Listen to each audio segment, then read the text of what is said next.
Hi guys, welcome to Full Time Devils. I am Adam McCullough. He is Jamie. Welcome to the channel, Jamie. He is Abdullah. Welcome back to the channel, Abdullah. And we are here live to watch Manchester United's trip to Partizan Belgrade. We'll be here from now until the end of the game. And then we've got live reaction coming for you and Fancam's coming for you as well. So keep it locked for that. Make sure you're hitting that subscribe button. And we're here all night. The team news is in ahead of that game as well. We'll bring to you the team news and the 11 now. You can see it on the screen actually already. So have a butchers at the team news and we'll get these guys' thoughts on that in a moment. But remember, this is your show as well. So throughout the show, get your comments in and I'll try and read as many comments as possible out as we can while we're live here on the show. Because Jamie's new on the channel, we'll go to Jamie first. Jamie, you've seen the team. James Garner starts, Brandon Williams starts. How are you feeling about that? Yeah, I think it's good. I think it's good to see Ollie stick with the sort of 3-5-2 that worked so well for the first half against Liverpool. It's nice to see Williams come into the team and start there. Obviously, we were talking beforehand about might have been nice to see Ethan Laird in there as well. Obviously, He's not in the squad, unfortunately. Yeah, obviously coming back from like a long-term injury, so it's a bit of a physical game to bring him straight back in. But I'm excited to see Williams. I'm excited to see Garner. I think it's going to be a scrappy game. Obviously, we're not got the best away form at the minute. Hopefully, we can break that duck tonight and score more than one goal. Fingers crossed we can do that. James Garner, what does he offer to this Manchester United side? We've had a little bit more of a chance to see Brandon Williams this season.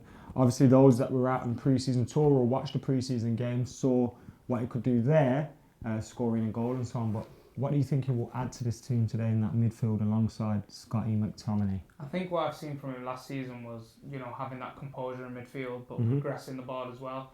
I think he could be safe on the ball when he has to, but he's not. He's fearless in terms of progressing the ball, looking for that long ball over the top. I remember a game for the 23s last season. At Old Trafford, brilliant ball out to Mason Greenwood, then it was a brilliant finish from Nishan Burkhardt, but that split sort of the defence and switched the play, and I think that's what United miss sometimes. I think Scott McTominay has grown into this United team. I think he's starting to keep things tidy in the middle, a calm head, and I think the experience of that Paris game and Arsenal and all those games, when he had to come in, I think shows this season, and maybe someone like Jimmy Garner will bring more of a balance. Fred, I'm still so unsure of. I see a lot of good things he does on the pitch. I think some of his tackles are brilliant. The way he reads how to win the ball back, but his composure on the ball isn't the best. So, it's a chance for Jimmy Garner today. I think McTominay and Jimmy Garner is not a bad pivot to have, to be fair. And we've gone with the back five again as well. 3 centre halves. The wing backs being Brandon Williams on the left, Aaron Wan-Bissaka on the right. The same formation that we played against Liverpool. The performance against Liverpool, I'm not going to say it was great, but it was a lot better than we have seen, particularly in the game previous to that against Newcastle. I didn't expect us to go with this formation today though, because obviously Partizan play a 4-4-2. I didn't think it'd match up properly, but Ollie has gone with it again now. Do we think that is just because the players we've got available, or is he seeing maybe this is the way forward for us? Yeah, I think obviously you can't really write Partizan off on it. Obviously, I know it's we can talk about the leagues and stuff like that, but they're a team, they've scored 23 goals so far this season, and they've only conceded 7. So I think looking at the Liverpool game and seeing how this formation helped split the centre-back pairing and allowed that space for Rashford to get in behind and make those runs, hopefully that's what Lingard can offer us as that second striker. Obviously, if they do pose that attacking threat with the 2 centre-forwards, then we can pull the wing-backs and go to a sort of more defensive back 5. But yeah, I like it. I think it did work well. For the most part against Liverpool. Were you kind of happy with us playing that way against Liverpool? In the first 40, what do you think needs must? In the first 45 minutes, again, I think when Pogba comes back into the side, I don't think we'll see this formation. I think we might hopefully revert back to a 4-3-3 that seemed to work for us. But yeah, I think, like I say, with the players that we've got available, with the injuries, I think it's sort of all hands to the mast to try and get through that. And this is one that can work for us. We don't have to sit and watch 4-2-3-1 without playing a recognised number 10 at 10. So, personally, yeah. Now, you mentioned without Pogba, we may play something else, but do you maybe see Mr. PP over here? Do you see there's a way that we can, and I don't mean that because he likes to get golden showers or anything, it's because of that. But do you think when Pogba returns, maybe he could fit into this formation in a position just behind the strikers? I think He impressed me actually in that Barcelona game at home when we played that system, and I thought we were quite wasteful when he managed to get the ball and he put it out there to Ashley Young on the right, which was frustrating on the night because his delivery wasn't so great. But I think, getting in digs at Ashley Young already. you know, some What digs time is at this? him, We've but been live for about 5 minutes. He's not even playing. He's not even He's playing. not safe, mate. He's got to get the criticism. But I think in that game, what I've seen from him is that creativity, but also that switch of play that you need to your wing backs. The only issue that we've got is it's sort of wasted having Pogba there if your wing backs can't deliver. And I don't know if Wan-Bissaka's a real defensive, attacking sort of wing back. So he's going to have to step his game up a bit there. As for Pogba, we've seen some brilliant games for Juventus playing in that sort of area of the pitch, in that 5 in the middle sort of system, 3 at the back. So I'd expect him to step up. Now, Paul Lucas says Ghana to be Carrick 2.0. That's why I'm looking at my phone, guys. I'm not texting anyone or anything like that. He says Ghana is Carrick 2.0. Now, don't want to heap any pressure on him, but for those people that haven't watched the academy much or haven't seen much of James Garner, would you liken him mostly to Carrick from maybe midfielders that have played for United? Or yeah, I think he's a bit of like an anchor man, and he can sit deep, dictate play, but he can also break down attacking lines, sort of when you got your opponents coming at you on the counter and stuff. He's quite intelligent at breaking up play. So yeah, he is sort of that player rather than sort of what we've got where McTominay is more of the guy who's just going to purely break down the play and then play the safer pass. Which if you do quite well, some of the best teams in Europe have that. We see Liverpool probably made their midfield out of that, but you also need someone who progresses the ball. And I think Jimmy Garner can step in and be that. yeah, I'm looking forward to seeing how he gets on today. Now, Ole Gunnar Solskjaer, under immense pressure still. That game against Liverpool, it hasn't really lifted it. We've got 4 away games coming up on a spin. We've got, obviously tonight, Partizan Belgrade. We've got Norwich away from home. And we've got Chelsea in the League Cup. And what's the 4th one? Bournemouth? Or was it Bournemouth? Sure. The following week. Yeah, it's Bournemouth the following week after the Chelsea game. So with that being said, 2 tricky away Premier League games. Definitely a tricky cup game. And tonight, how important is it that we break that duck of not winning away from home since March, since Paris? Don't start after that. Yeah, obviously it's vital. You see him on the screen now. He looks dejected, doesn't he? Like it looks like it's sucking the life out of him. I'm not Ollie out. I know obviously there's sections of the fan base that are very much Ollie out, but I just don't see the point in chopping and changing managers. But if we come through this these 4 away games on the bounce, and if we don't pick up a single win in that, then you have to start questioning whether he is the right man for the job. Hopefully, a couple of wins in that 4 games helps sort of kickstart the season, because it's obviously been very poor so far. This is a big test tonight, I think, straight away. It's a tough place to go, in it. Like, a lot of people are talking and Spurs beat the better side in Belgrade. Don't kill me, anyone. The better side in Belgrade, 4-5. What was it they scored in that game? 5-0, 5-1. 5-0. So really, we should be. And Spurs are crap. Yeah. We should be slapping these, like, really. But we're looking at a lot of youngsters playing, and it's a hostile atmosphere, isn't it? Yeah, I think that's the thing. Obviously, again, you saw before on the screen they were talking about UEFA's 3-step policy. Obviously, it's going to be a tense atmosphere. You can think, and hopefully the fan base over there respect that, and we don't have any issues like we saw with England. But you just got to hope that the young players play without any fear, without any pressure, and that they can be the catalyst that starts something off here. Obviously, I really don't like seeing Ashley Young on the screen. But yeah, so... Come on, James, man. You can't have 2 you laid into Ashley Young already. He had a good game against Liverpool, didn't he? He always has a good game against Liverpool. It was alright. Apart from falling asleep at the end. Yeah, of course. Who was at fault for that game? I think, everybody was at fault, wasn't it? Maguire shouldn't have went so tight to Mane and then dropping out of the line. Rojo saw him drop out, went to cover him, but at the same time, Rojo had Lallana in front of him and then somehow let him go behind him. Yeah. And then Ashley Young just wandered, didn't he? So I think it was like 3 players that were... Is he had Wan-Bissaka and Andrea at this thing. That break there. We're just watching it's against Chelsea, that break. Chelsea.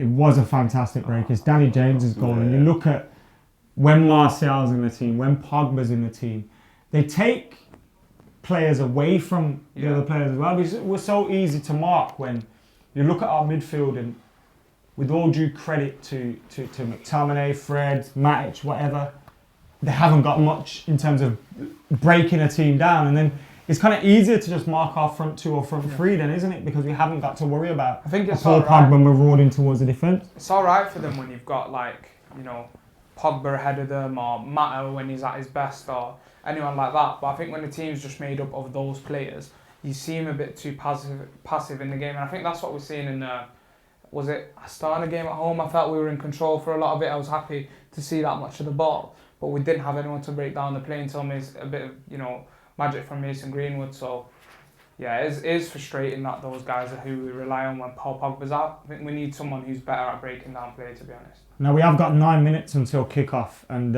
as you can see on the graphic on the screen, we didn't have a picture of your face, unfortunately, for this one, Jamie. So next time around, we will have one for you. But you predicted a 1-0 win. I've predicted a 1-0 win, and Abdullah's predicted a 2-0 win. So everyone's predicted a clean sheet, which we don't keep many of, and everyone's predicted an away win, which we don't do much.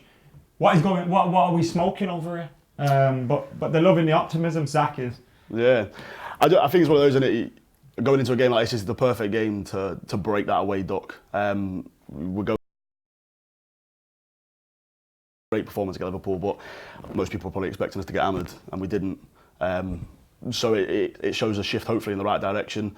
Perfect game to test out that formation again, see how we get on, and obviously we've got to maintain that optimism, haven't you? Now, Chris Smith says he recently beat you at badminton. Oh, hello Chris, how you doing?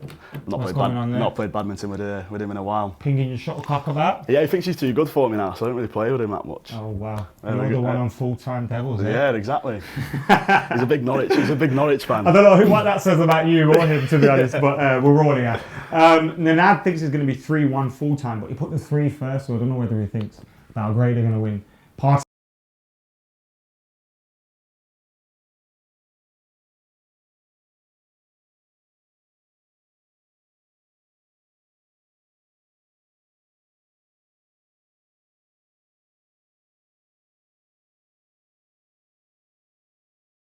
Strikers, but they're there to score the goals, and then you got someone like Jesse Lingard or Daniel James when you compare those over the last 2 games. But having that extra man alongside your goal scorer always helps, and we've seen that with Dan James and Rashford on the weekend. I think Jesse can be clever in between the lines in terms of the runs he makes, so hopefully that opens up for the space, for someone like Martial, and Jimmy Garner can hopefully progress the ball from deep. Takis has gone one further into Mata, pass, Anthony, goal. Juan Mata in this team, he gets a lot of criticism, does good old Juan. Do you think he should be in this team, starting on nights like tonight? Maybe nights like tonight, yeah. Yeah, I mean, you've got a couple of young lads in there, haven't you? So getting the seniority and getting that experience in the side is useful. Again, I was saying just before we went on that I don't really like seeing Mata as the 10. I think we've got people in the club that can do better jobs, but again, in a game like this where we might need to find a space in between the lines when he's on his day, there's not many better in the club that can do that than Mata. So fingers crossed he proves us wrong and he has a good game tonight. Now everybody that's watching this video, make sure you hit that like button, make sure you subscribe to the channel as well, because not only have we got you covered today, throughout the match, this ends as soon as the game finishes, then we'll have reaction for you as well. We'll have reviews from myself, fan cams too, as well, coming from loads of people who've got house and lined up and so on. So make sure you're keeping it locked for the post-match reaction, as well as the pre-match stuff coming later in the week for the Norwich game. It's chocker. It's absolutely chocker here at Full-Time Devils headquarters, with so many games coming thick and fast, and 4 away games between now and the end of next week. 4 trips: Belgrade, Norwich, Chelsea, Bournemouth. We need to get away wins. We haven't won away from home since March. We're not far away from kick-off now. They're shaking the Europa League thing around in the middle of the pitch, that thing that nobody cares about. We love it when it's the Champions League, but when it's the Europa League, no one really cares. They even got a little theme tune that they try and get banging, and everyone's just like, yeah, no one cares about your theme tune. The Champions League really is the only thing that gets away with the theme tune in football. Have you heard the Premier League one? When the players are shaking hands, and even that's better than they haven't even. I remember one Champions League game last season when Manchester United played the Europa League music instead of the Champions League music. Do you remember that? I was like, what the hell? Like, we deserve to be in the Champions League the Europa League just for that alone. Like, when you're doing that to yourself, sticking the Europa League music on when you're not in the Europa League. Alan Keegan must have been on the mic and on the decks and forgot to switch the old vinyl around. The players are coming out of the tunnel. United wearing red, Partizan wearing black and white stripes. They have had some recent issues with racism now. I don't want to go into it too much, but let's hope nothing happens there tonight. We want to see a good game of football, entertaining night, and of course the fans to enjoy themselves in the stands as well, and the players to do bits on the pitch. Let's hope it's the boys in red that are winning this game. Jamie, are you changing your prediction? Bear in mind, Nick will have to change the graphic if you do, so please don't. No, we'll stick with 1-0. We'll stick with 1-0. All right, 1-0. I'm going to stick with 1-0. Who's getting your goal? I'm going Martial. Yeah, Martial. Return to the team sheet as a start. Who's scoring? PP. I'm going to go Martial and Jimmy Garner. Has been scoring a lot of goals this season, surprisingly, for a deep midfielder. I think he's got a goal every like 110 minutes, yeah. So it's been quite good this season for a goal. Harry Maguire's the captain. It's his first European game for Manchester United. Now, interesting he's picked him for this game. I think it's due to the fact that, there's a lot riding on it, one. And two, it's a tricky game and you don't want to really be going out there with on the strength side. Also, that injury to Twanzebe hasn't helped. Yeah, I'm gutted because I think Axel, that was a big opportunity. Is the goalkeeper crying? He looks like it's because he doesn't like the Europa League music, that's what it is. He's like, look at how far we've fallen, playing against United in the Europa League. Hopefully he's crying because he's emotional and that means it's a wrecking goal. But I used to think that about, obviously no offence to anyone with Tourette's. Remember Tim Howard in goal when he had Tourette's? Just shouting at everyone. And he'd pull out a save. He was great, wasn't it? He was mad. Timmy Howard. If anyone's interested, I've got some signed and worn Tim Howard gloves at home. If anyone wants to buy them. Starting bids at how much? 25p.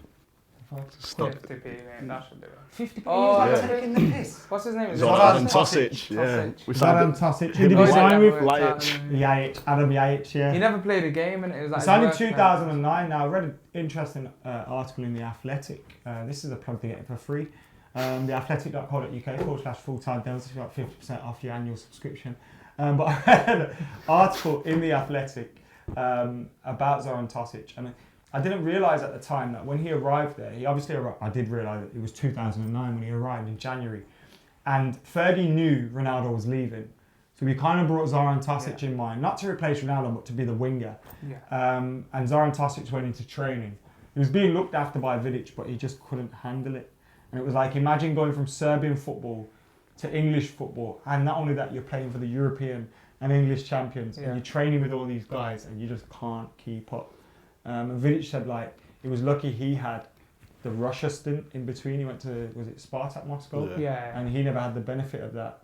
But yeah, Zoran Tosic, he then had a decent career at CSKA Moscow. I think he's played against us once before. Yeah. But yeah, he's playing against us tonight. Probably will score, knowing the way these things go. The players are now just on the pitch, all joining together for a mixed group photo. Roy Keane's probably really angry about that. Isn't he? They're too close to each other. That's what they're touching each other for. He does have a point a bit on the weekend though, when you say. Yeah, I get it, but especially before a Liverpool game. Yeah, the whole Liverpool Arsenal game thing. But then again, the Brazilian lads, obviously they're national teammates. They might have not seen each other in ages, but I think you keep that inside. You don't really show it in the. Right, Jamie, it's your first show on Full Time Devils, so we need to kind of get to know Jamie, don't we? Yeah. Who are you biased for from Man United? Everyone says, "Oh, Adam, you love Martial. Oh, Abdullah, you love Paul." Who can we expect you to be overly biased for? Obviously, I've got Rashford on the back of this shirt. Obviously, I'm from Wythenshawe. He's from Wythenshawe. There's that connection. Are you brothers? Yeah. You might be. Obviously, there's not really a bias there because he's a quality player, and obviously I know there's sections of the fan base that keep referring to him as the Welbeck 2.0, and it's just disrespectful, isn't it? Disrespectful to Welbeck, that. I'm only joking. But obviously, one of the biggest arguments I always had is people always turn around and say, what is it, his 4th season in senior football now? But he's still young, 20-fucking-1. Yeah, it's like when Mourinho was, I think it was Mourinho saying, obviously, when he was talking about, he should be getting some seniority in now. The formation's a 4-3-3 with Jones in midfield there. It's definitely. That's got to be wrong now, surely. Why have they got Garner at left wing? What is that team that BT Sport have just put out? Yeah, unless Ali's pulled a right surprise and he's playing Philip Jones in central midfield, he's also on corner duty tonight. He had an absolute banging game against Madrid at the end though. Yeah, when Danny Welbeck played really well that game. Scored a goal. Danny Welbeck played DM when kind he of that scored game, that. didn't he? Where he had a job of marking, was it Xabi Yeah, he was Alonso? pretty much defending all game, yeah. He had to just sit on Xabi Alonso. What was our formation? Was it Rooney, Kagawa, Welbeck behind Van Persie? Oh, that was a good team. That was actually a good team, to be fair. Kagawa, man.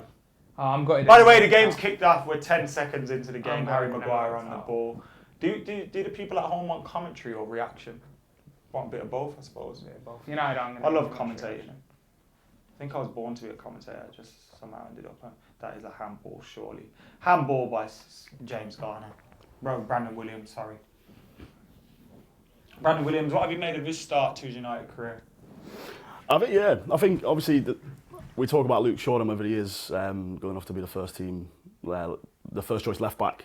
I think Brandon Williams will do a good job of pushing him and seeing if he gets there. I do rate him. I think he looks good going forward. I don't know what you guys think, but he seems to show quite a bit of composure for a lad his age. So it's always nice seeing that. And obviously, I think I like seeing two fullbacks fighting each other for that starting spot. It could be three because Ethan Laird as well. Yeah, true.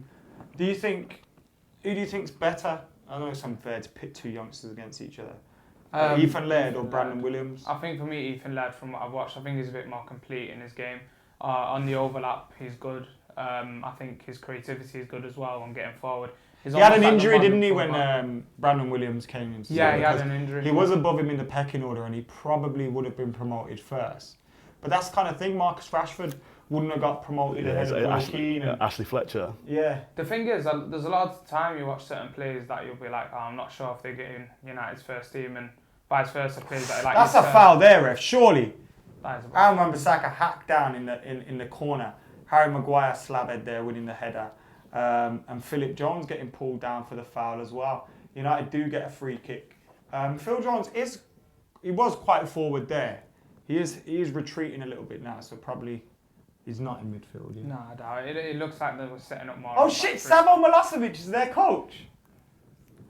I don't know whether this is because I'm from Birmingham, but back in the day, I obviously played for Aston Villa. And if you missed a shot, everyone would call you Savo. Like, if you proper messed up a shot, everyone would go, Savo, Savo. So he's like the Heskey. Yeah. Because that's what we had growing up, like Heskey if you missed a shot. There's a lot of toilet paper behind the goal. Yeah. We probably need that at Old Trafford for all the shit that's served. But reminded me of that South Park episode when they TP the teacher's house. I thought you were talking about the shit comes out. You don't watch South Park? No. Can you just go sit in that corner for 5 minutes, Abdullah? Have you been watching this football match? What's going on? No, mate. Well, it looks like, to be fair, it looks like we're pressing them quite high. But nothing much going on as of yet. It's very frenetic at the moment. And Well, Partizan are behind, through, but Romero's... What was that, Sergio? Yeah, quality. De Gea started against Alkmaar, didn't he? Which was interesting. Yeah. Was that just to get him a clean sheet, get him a bit of confidence? Yeah, Probably was. So. Yeah, you might do so, wouldn't you? You know, he's been conceding quite a few goals this season, but again, it's not particularly down to him. I don't think he's made any howlers. You know, a bit of criticism here and there, but... Yeah, like Newcastle, he arguably could have done better for that, but I don't think it's a howler, is it? I think it's one of those, he just shifts his weight a little bit too soon. Any comments coming in? Josh says James loves Scott McSauce. Apparently you've got McSauce on the back of a shirt, Jamie. Nah, to be fair, I would though. I like him. Nick, I don't know, can you check the sound coming through for you? They can hear us, but someone said it's slow. I don't know whether that's for everyone. Yeah, I don't know. I think it's a mic issue as well. For who? I can't really tell. It's coming through on here on the H6 fine. All right, cool. But, Well, we'll just have to speak up then, won't we, and just shout at everyone. 4 to 5 minutes gone in Belgrade. Partizan on the ball at the moment. Their goalkeeper's number 88. Does me head and stuff like that. What number would you want to wear? Just a 1 if I'm a keeper. Yeah. I like traditional position numbers. Yeah. There's a banner in in the crowd which says "Stop violence against women," which, you know, is an honourable stand to take. But it's an interesting stand to take from a club whose crowd has been banned for racism a few times, isn't it? Yeah. So, stand against violence against women unless they're ethnic is what we're hearing. 5 minutes gone, it's still 0-0. Aaron Wan-Bissaka getting involved in some breaking the ball up there. Lingard flicks it to Martial, but Martial can't get on the ball. The defender comes out to get to him. There's a lot of... It's in the middle of the park at the minute. No one's really holding the ball. The ball's just gone out to Brandon Williams. He's trying to beat him. He's giving the ball back to them. He's giving a foul away. No one's really getting the ball down and playing on it, is it? It's up to Garner and McTominay to... I think Jimmy Garner there, we've seen what I like about him actually, when that ball into Lingard, first time in the inside. It's just a standard pass, but I think it releases the pressure and sets you on an attack. But we need to, I think, step on the ball, hold on to it a bit. I think Matta's job is to do that, being the experienced midfielder on that pitch, to drop in between both Scott and Garner and take control. Interesting that Lingard and Mata are both sort of occupying the same position, like, so it might not be too up front, like we thought. Like, you just see Martial coming back in his own there. Yeah, it could be more like, yeah, they're both playing off him. Like what the BT Sport put out, with Jones in midfield, masterclass. No, I don't think Jones is in midfield. I think it's more of a back three in this. It's part of the back three. Brandon Williams has pushed on. So was Aaron Wan-Bissaka. James Garner and Scott McTominay are quite deep. Then you've got Mata just in the pocket. I think Mata and... It could even be like a 3-3-3-1. Something like that. Sadiq's just been fouled by Harry Maguire. Decent free kick for Belgrade. Partizan on the edge of the box. 6.5 minutes in, about 25 yards out. Probably not in a position to shoot from, although going to look stupid if he sticks this in.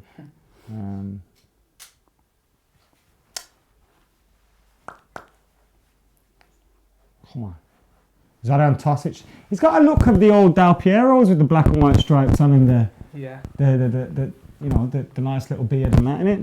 The Zoran Tosic. Delivery into the box, to the back post, and the header isn't on target. 7 minutes gone. Partizan with the first effort at goal, just wide. And the strikers drank a little bit of Sergio Romero's water. Now, I'm not sure what kind of, if he's a clean freak or not, but that would really piss me off. Yeah, mind games. I don't know you, bruv. What are you drinking my water for? It's probably for everyone, to be fair, on the side of it. Nah, by the goal. Goalkeepers are dirty as well. They do all sorts of spitting their gloves, rubbing it together, picking up their bottles. Like, goalkeepers are dirtbags. Like, oh. Ew, what the hell happened to him? It's because of Romero's water. Water. Just there, the striker. Go on. Scott played. Scott McTominay is quite further afield than James Garner, isn't it? Is it just a one central midfielder there, do you think? I wonder if he's there to with Jimmy Garner. So we've kind of got the three centre halves. There's a Substitution old board when you need it. 3 centre halves, and then 3 in front of them, obviously with the 2 wing backs further apart, and Jimmy Garner just in front of the defence. And then ahead of Jimmy Garner, you've got McTominay, Lingard, and Mata. I think it could Martial. be. What we could be seeing is like sort of, if you look at McTominay, Lingard, they're almost in the same line, and Mata pretty much. Yeah. So we've almost got like a 3-3-3-1, which is what I just said. No, but varying widths of threes. But McTominay, I don't know. See? Yeah, true. It is a bit of an odd one because you don't expect them to all be playing like behind Martial like that. I would have rather it be a front two, if you get what I'm saying. Scott is giving the ball away. Because then if you give the ball away there, like what's happened here, you're quite vulnerable. Just Jimmy Garner attacker quite well, but he's giving the ball through. Partizan through on goal, tried to lob the keeper, nowhere near. It is weird. I would have thought it would be more of a front two. 9 minutes gone. Still 0-0. Let's dive into the comments. Can one of you lot talk about something that you've seen in the game today that you like? Are you happy with the formation? Do you think this is the way to get something out of this game? Are you happy with the start? It's definitely changed compared to the back three we had from last game. Yeah. The midfield sort of system is definitely different to what we're seeing against Liverpool. Maybe it's to have 2 advanced midfielders ahead of the DM to cause them trouble, because I think what we've seen is the fact that we don't have 2 3/8s, which the best teams in Europe usually do. You look at City, if you want to dominate the ball, you're going to have your DM and then 2 8s ahead of him. So maybe McTominay and Lingard or McTominay, Mata are meant to be there. Chris Smith with a great suggestion. Every time you concede, strip. Chris is my mate, and he's Is anyone prepared? I think he really likes you, doesn't he? yeah, he does. He's been wanting to play this game with you for a while. Yeah, he's now got the perfect but now time. he's finally got the braveness Yeah. behind the YouTube comments. What you reckon? You up for it? You brave enough? I'll take your shoe off. Alright. I'm not on it. Last time I did that, I got arrested. Right on it. Gonna get 10 the minutes channel gone. Still 0-0. Yeah. Thomas Muller's been linked to United today. What do you guys know? I saw that. It makes sense, to be honest. Sort of Yeah. the bracket of play that we're looking at. Foul there by Dole. Got away with it. Depends on what. Where is Wan-Bissaka right now? He's in the midfield. I don't think anyone's actually listened to what formation they're playing, and he's just sort of gone, just go out. Oh, Tony! Oh, brilliant. I did that so many times on FIFA that time. It's the only one I got, and then I stop again and pass it back. Just like that. Yeah. The only way I can get past people is cheeky L1X12. Got him. And now I've given my skills away. So if you meet me online,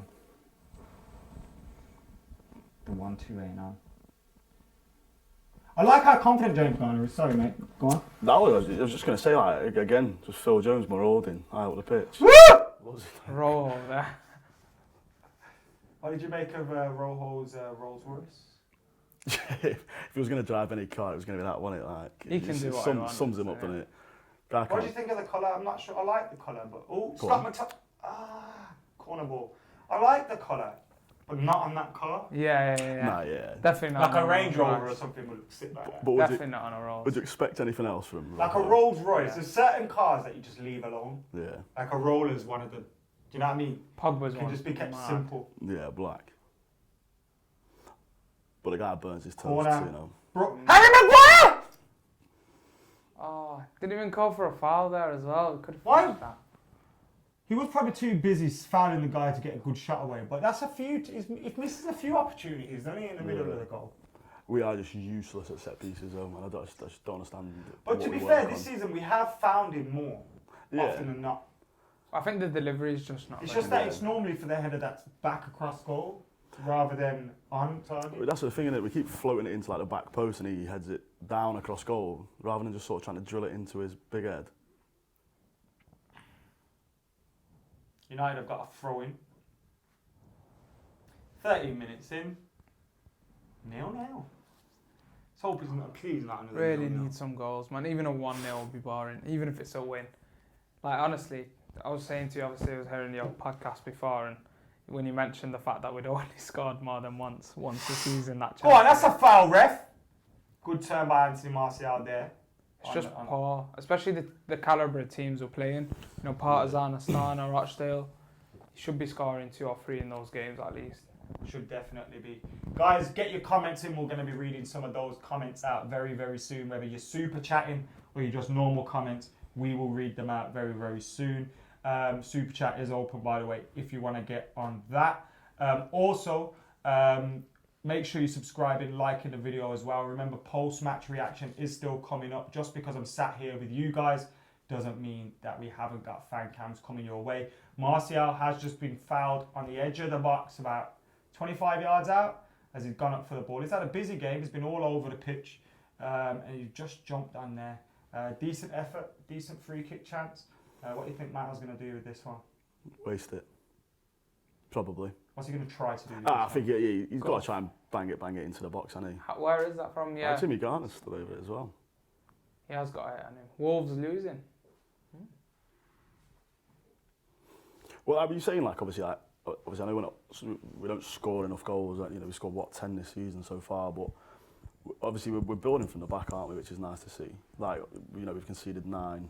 Probably going to be typical now. Try and hit Maguire in the back post, either overhit it or he gets to it and nothing comes of it. Yeah. That sort of seems to be the tactic we've been using. Mata with the free kick. Oh! McTominay! Oh! Oh, you bastard! I thought that was in. Dodgy angles, man. Oh! Oh, he should have been scored. That was a brilliant ball from Mata. That was to be fair, a I'm starting banging talking ball shit from about Mata. him. 14 and a half minutes gone. He didn't waste Oh, that one, Jamie. nah. Stop Oh, McTominay. good Free run. kick. Oh, with if that He hit doesn't the bounce, ground. it goes in. He did everything right in terms of like getting it to hit the ground, so it makes it difficult for the keeper. But He just didn't get enough connection on it. Yeah. It kind of went down rather than forward when it hit him. Oh, that Cheating should have been scoring the opener. that. 15 minutes in, United have created an opportunity. Scott McTominay on the back post. That's one opportunity each for both teams. We thought that was in. I have now fiddled with my mic. Is it sounding any better? Let us know in the comments below. Wan-Bissaka there. The sound's gone echoey apparently, Nick. Sounds alright to me. We got a WhatsApp about it as well, so just letting y'all know. But I have fiddled with my mic. Hopefully that sorts it. Yeah, 0-0 still. 15 minutes in. Probably doesn't help when I scream McTominay's name at the top of my voice as well. What have you made of the start so far? KG. I think it's the best way to describe it. Obviously, I think that's the best chance we've had. And it's come from, set piece, and it's not like Yeah, and I've been sat here slagging off set pieces. I think if it carries on like this, we've got to do something with the formation, haven't we? If it's clearly not working. But at least we're not conceded. I feel like That's you really caught that. I like this because I feel like it's not a typical away game. So like, at Alkmaar they kept it very tight. Yeah. Now we don't want to slip up at the back and give anything sloppy away, but I feel like this is more open and probably playing into our hands a little bit with the players that we have out there. We seem to have dealt with everything coming out as okay for now as well, so I feel like we're a lot more into the game compared to Alkmaar. I think we really, really struggled in that Alkmaar game, to be honest. There's just no creativity, was there, in that? It was just... I think Partizan are helping with how open they are. They're all over the place. So are we. But it is interesting to see. Of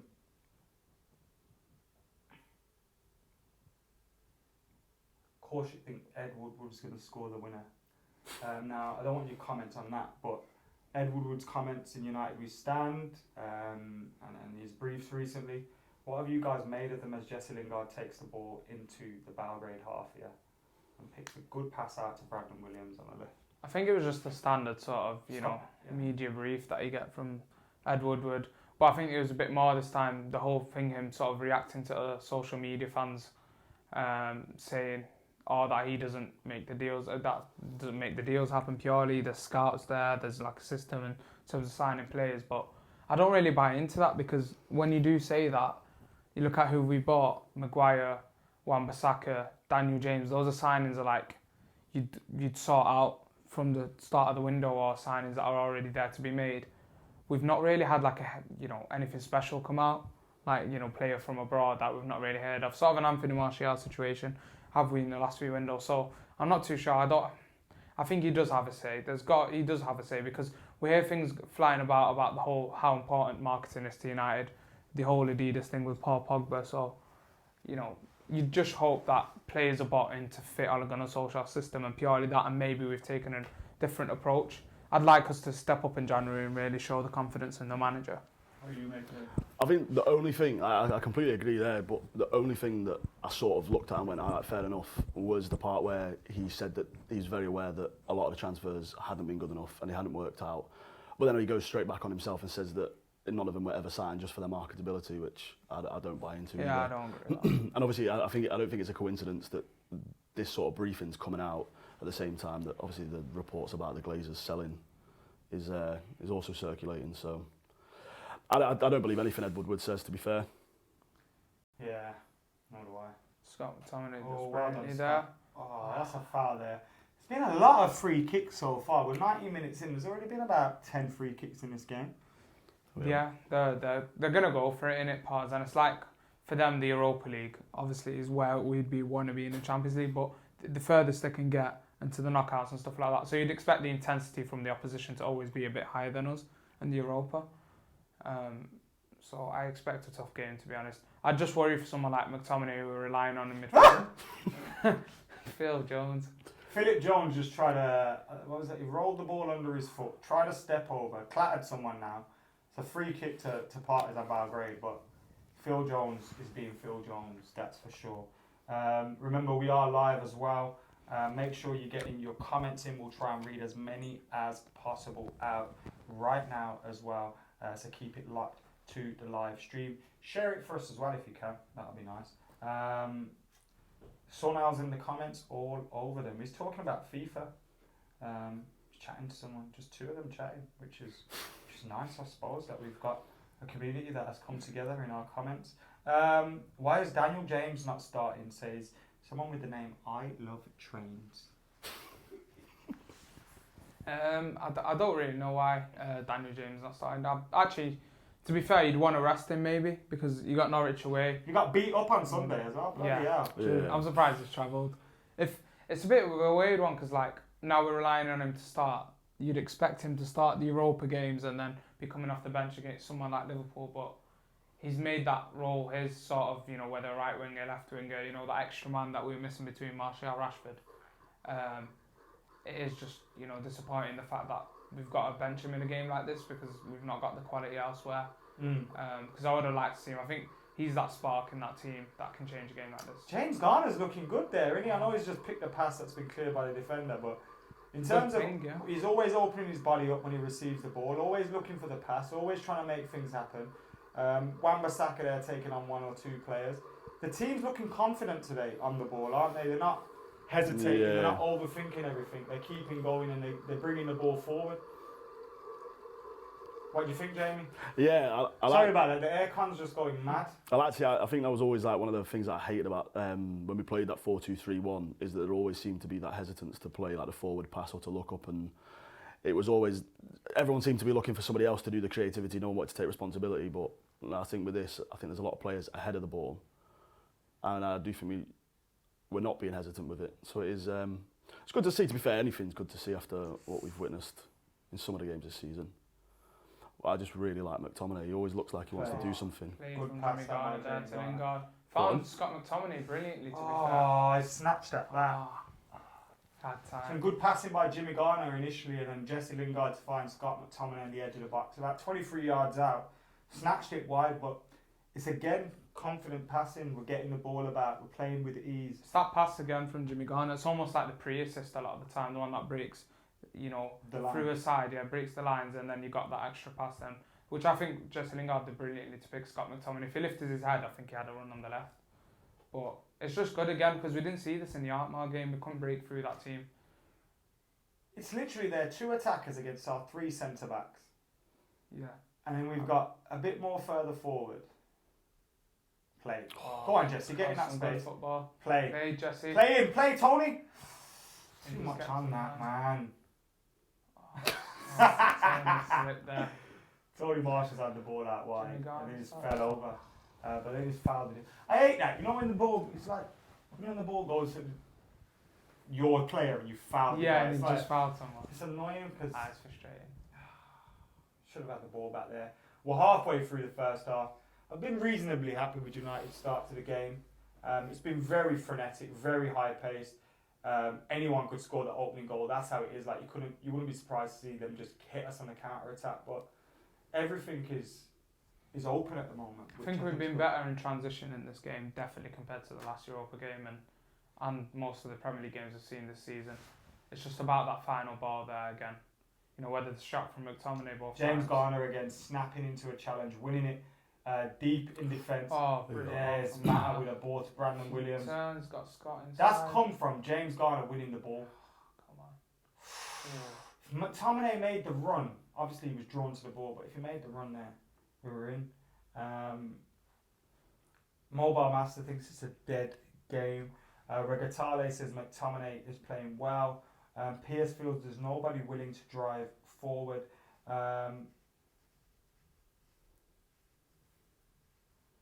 Anyone else? I sometimes wonder how Phil Jones manages to function as a human being, let alone a professional footballer. Says Matt Chancellor. I think he's been alright so far, hasn't he? It's exciting. He's not done too badly. There again. Forearm smash that. I was going to say, he's either going to do a step over or he's going to crunch somebody, so keeps us on our toes. Is he going to foul away? Nope. Game's played on. Play on, lads. Play on, lads. Play to the whistle. He's just holding his face. What's he doing? He's got up, man. Just leave him to it. There's nothing wrong with him. His mates are telling him to get on with it. Look at his teammate. He's telling his teammate, yo, there's blood on my face. To be fair, Jones has completely whacked him there. Yeah, but there's like, he's like, oh, You know when a kid like is fine when they hit their head and then they're like, oh shit, there's blood. Now I'm supposed to cry. That's exactly what he was doing. And we gave him the ball back as well. Like, do you know what I mean? Yeah. He was literally on the floor going, oh look, I'm bleeding. And we stopped play. Like, what the fuck for? I wonder what that sign actually says in the back there, the one that keeps talking about an exorcism. What? It says, Right, it just says, day for an exorcism, but there's obviously a second part. I have seen a banner that said excellent. So I hope that's not part of that. It's an excellent day for an exorcism. Phil Jones seems to be coming out quite a lot. He's absolutely loving it. Excellent. Yeah. What an excellent day for an exorcism. Yeah. What? Maybe it's. Oh no. Who's that that's gone down injured? Jesse Lindler. Yeah, that's interesting, yeah. What's happened? Is he holding his groin? Yep. Unless he's been hitting the nuts. I think it might be the groin. Is it balls or groin? Balls. There's balls, yeah. Jesse's crown jewels hurting at the minute. How did that happen? It's gone in for the challenge. Is it a knee? A punch? Oh, a little clap. Jorginho. The ones that skim that hurt the most. Yeah. Have you ever been doing kick-ups with the ball and on the way down the ball just skims it? Oh my god. You'd rather have a full-blown whack in the balls than a skim, I think. What do you think? Nah, direct ball is quite painful, to be fair. Yeah, nothing's as painful. I can't really do kick-ups, so I don't know how much. I don't think I've ever done kick-ups and it's whacked me in the balls. When was the last time you did kick-ups? A couple of weeks ago. Maybe. Oh, that's a good pass there. But Jimmy Garner cleaning up yet again. Been our best player so far, isn't he? Yeah, I'd say, yeah. 26 and a half minutes in. Who else is in our group again? Alkmaar and Astana. Let's see what the score is in that game. I think we would want like Astana to trip up Alkmaar a bit because those seem to be, It's 0-0 in that game. Yeah, I think it would be good if, for example, we get that ends in a point. The only games that I got goals, Young Boys 2-0, Saint Etienne 1-1 with Alexandria. Wolves are losing in Bratislava. I think then you'd want to risk, like going to Astana and not taking over the first teamers. Yeah. Just give everyone else a run out. That'd be quality to be. Probably. Yeah. And probably have a man of the match performance again, won't he? He's been good. It was a weird one because out of all the what you'd call like the deadwood centre backs, he was never one I had classes at. Like I've always had a bit of a soft spot. He for was him. always. I preferred Mike Smalling, obviously, but he was always the better of a bad bunch. But I don't think that's the reason we should have kept him. No, I think he was let go because he's actually better than Jones. It's a bit of a weird one, but you can't. Yeah, like you almost can't mulch him. Yeah. Like we could get rid of him. There was a market there for him. Yeah. Probably wasn't a market there for. Rojo apparently will. And also, Smalling's less likely to want to sit on the bench. Yeah. Yeah, true. Than Phil Jones because he's playing regularly. Yeah, he's looking good at Roma though, isn't he? So. Oh, good football Here we there. go. Great football. Oh. The pitch duck under his feet again. The pitch has been a bit weird with that shit. Is it? I don't know. I'm asking you that. Oh right, yeah. It's actually the last ground that. I don't know. Oh, is it Alkmaar? Rojo fucked someone up right there. Oh, Jimmy Garner there. He's gonna get booked when the ball goes out of play, I reckon. That was brilliant there from Jimmy Garner. Like gets around our players, reads the situation. Accelerate a bit, man. He's gonna foul him much. Not quite Marcus on Van Dijk, innit? That was mad. That was a good touch, wasn't it? And it's a bit on Matip as well. Yeah, but it was just funny how the way people went on about it, like. Yeah, of course. Yeah, because I remember seeing that picture and thinking, when did that happen again? Like, I genuinely couldn't remember when it happened in the game. So that I just thought, yeah, I remember it because Rashford played well. It was good to see from him using his strength. But come on, they're giving us the ball back there, which unlucky, man. We really need to score man in the first half. So poor. I think Rashford's warming up there, Wonder if he'll have an early start into the game. Second half.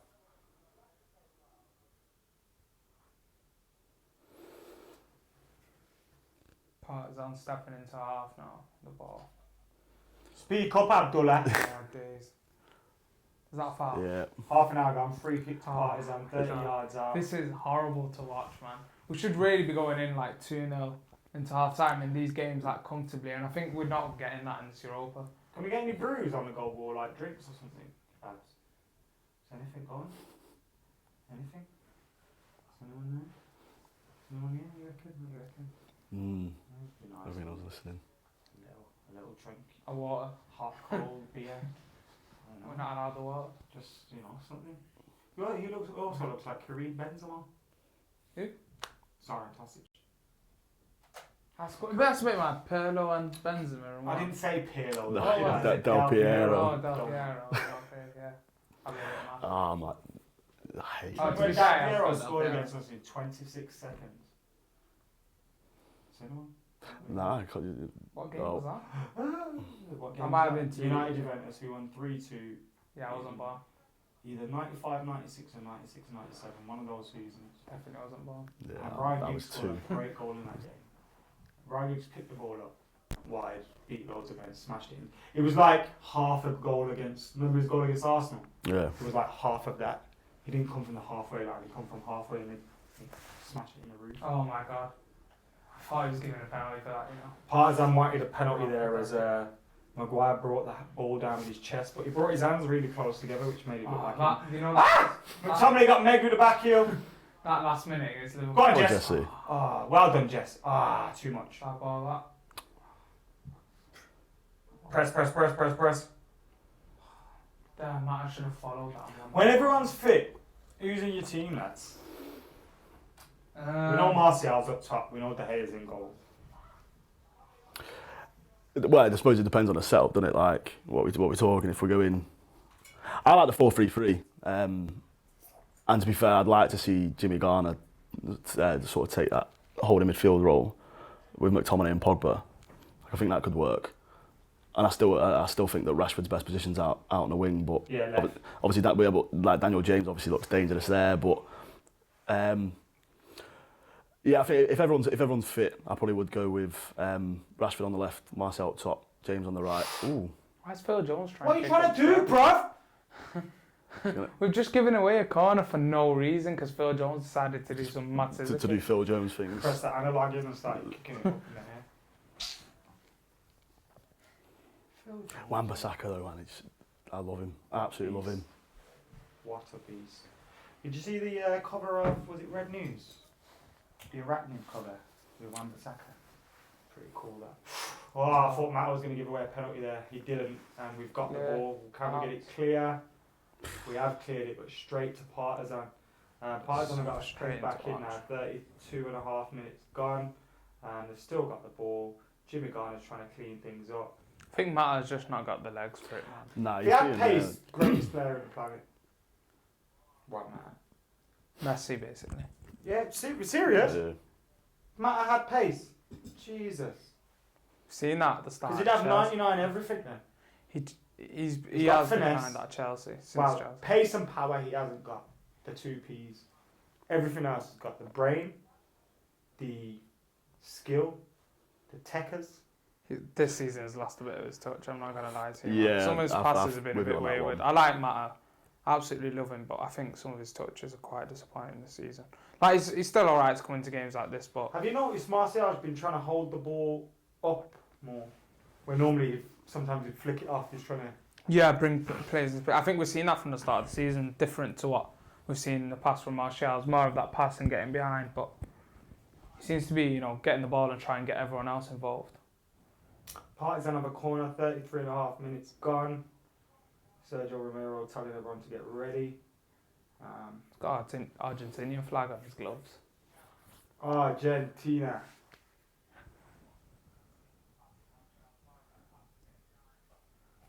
Out. Oh, it's a corner again. McTominay cleared that.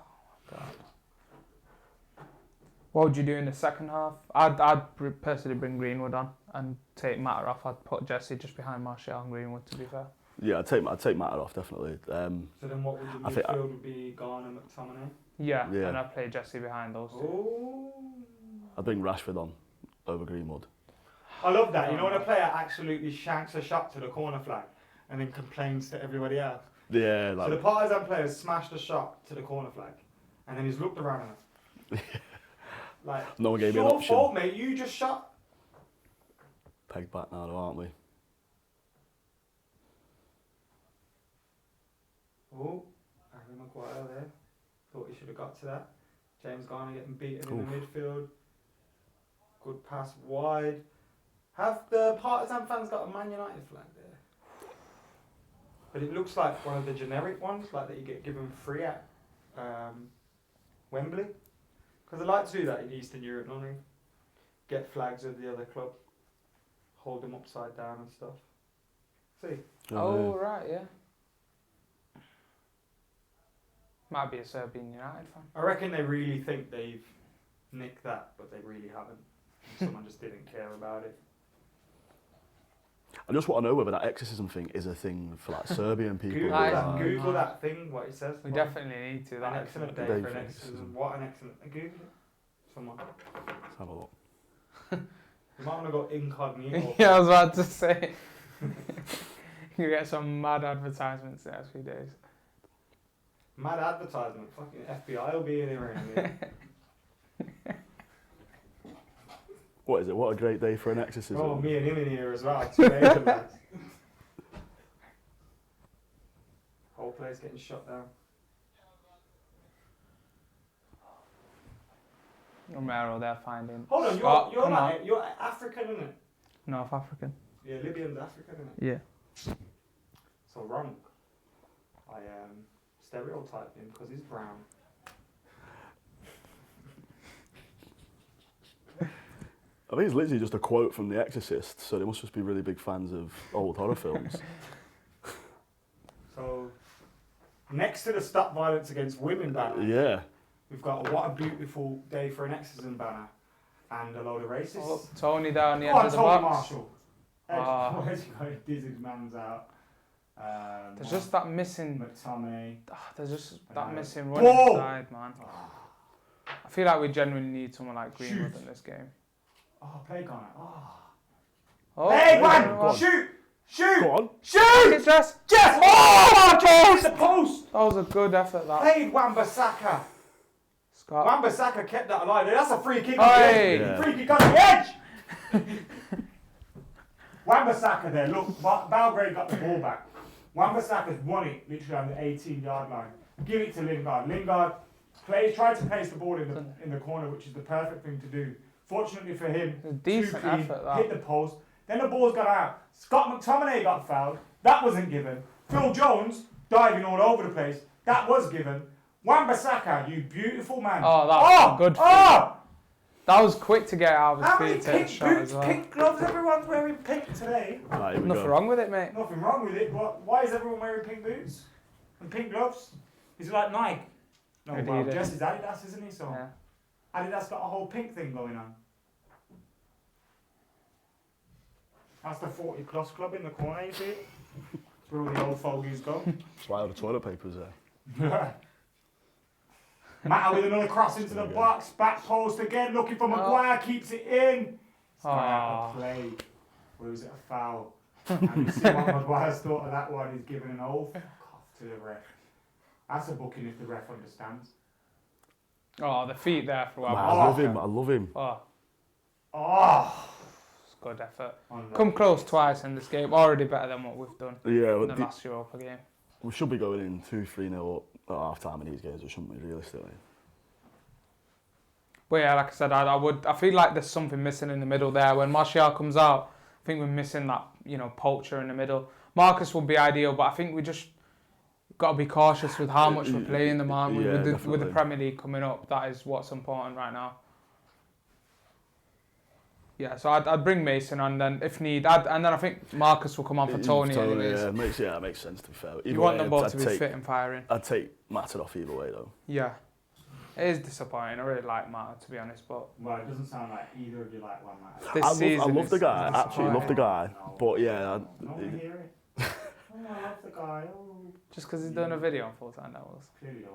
4 years ago. Come on. I met him in Tesco in Altrincham. Did you? Yeah, nice man. That's good, that. I like that story. Have you met any footballers in weird places? No, that Tesco's weird. I played football with Ronaldo in Sainsbury's car park in Wilmslow. That was a good one. That is wild. That was mad. And I That played. Wait. You kicked a ball around Ronaldo and Wilms though. Wait. Yeah. Where are you hanging around in all these places? I went you must have a lot of money. So how old were you? So I was what, 13? I went to Wilmslow High School. I bet you were a bit as well. Yeah. Oh my God! What an effort!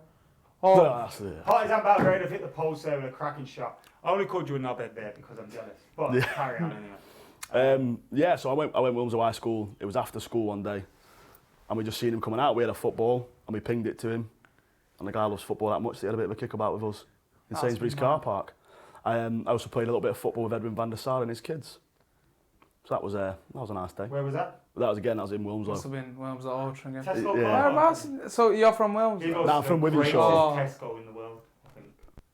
Oh dear. I might go do my shop there. It's a naughty Tesco, that. Wilmslow's like where all the players hang around, isn't it? Yeah, they either live in Hale Barnes near Altrincham or they live in Wilmslow. But yeah, we were playing on this, you know, like skate parks, whatever. They have those little like crappy nets built into some metal framing.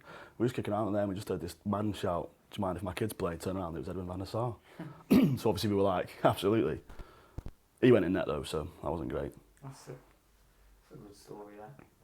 I remember when I interviewed Edwin van der Sar, I was talking only about his time at Manchester United. So bear this in mind. And I asked him a question. I said, "Oh no." So you won the Premier League, you won the Champions League. Oh God. These camera angles come are close man. twice now, Partizan. So I was like, yeah, you've won the Champions League, the Premier League at United, etc. And he was like, and Ajax. I was like, oh, chill. But, like, imagine that, like, say I won twice, bitch.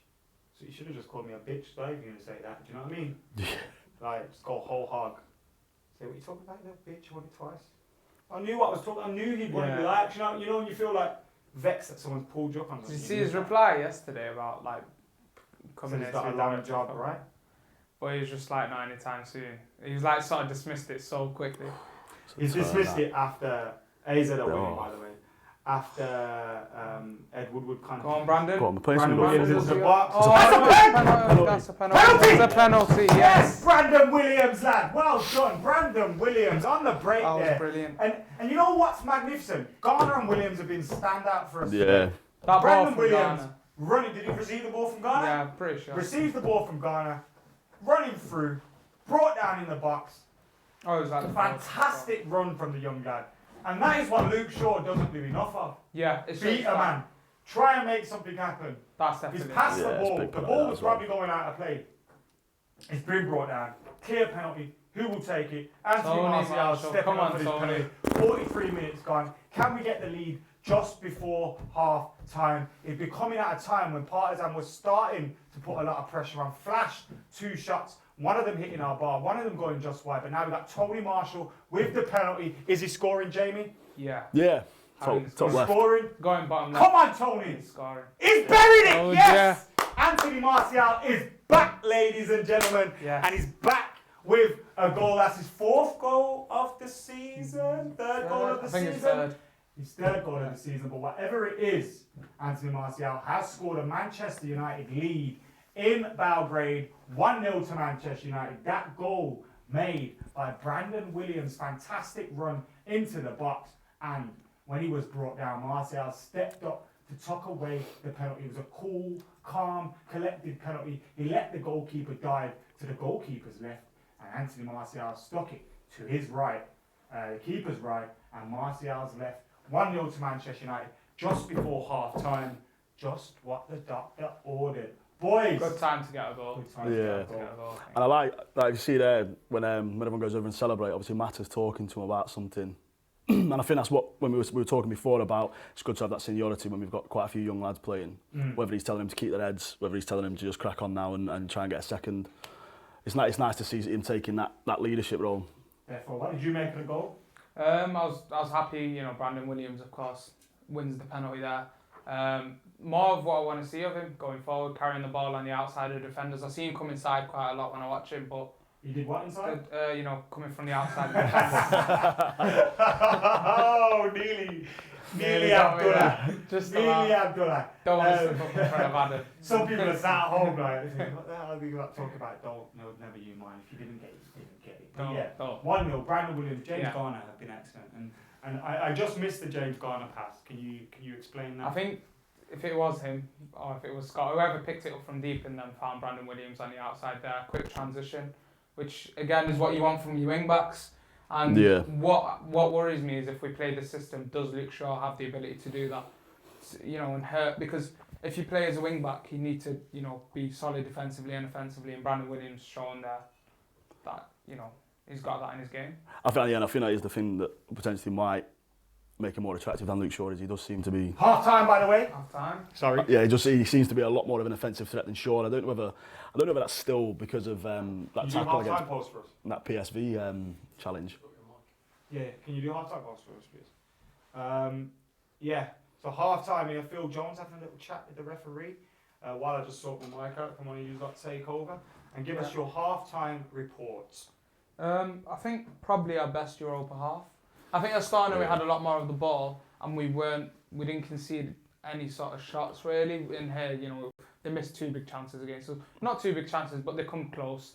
2 efforts from outside the box do come close, but I think we've been more into the game. We've had more clear chances. I think, like you're saying, then against Astana, I think we had a lot of the ball but didn't do anything with it. So it's nice to see, especially nice to see like Garner.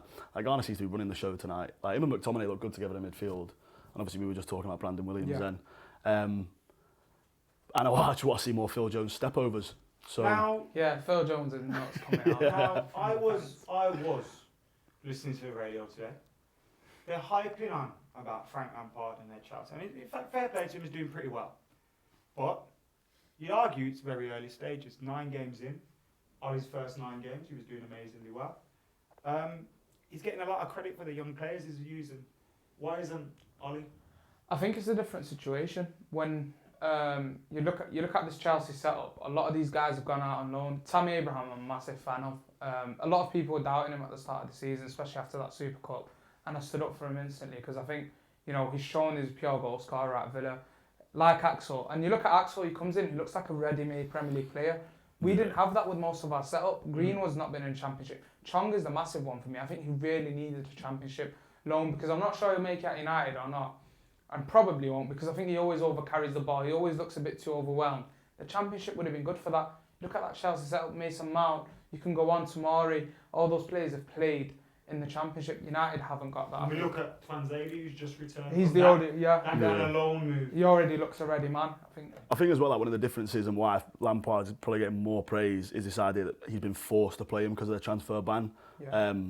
But they are quality players, aren't they? They genuinely are quality players. I don't personally agree with the rhetoric that he's been forced into playing these young players. Because like I say, it's not like they're just plucked from the academy. You know, Mount was at Derby last season. We've known about them for a bit, haven't we? There has been a lot of hype around these guys. Like, if they weren't going to stay at Chelsea, I think they would have had decent career paths.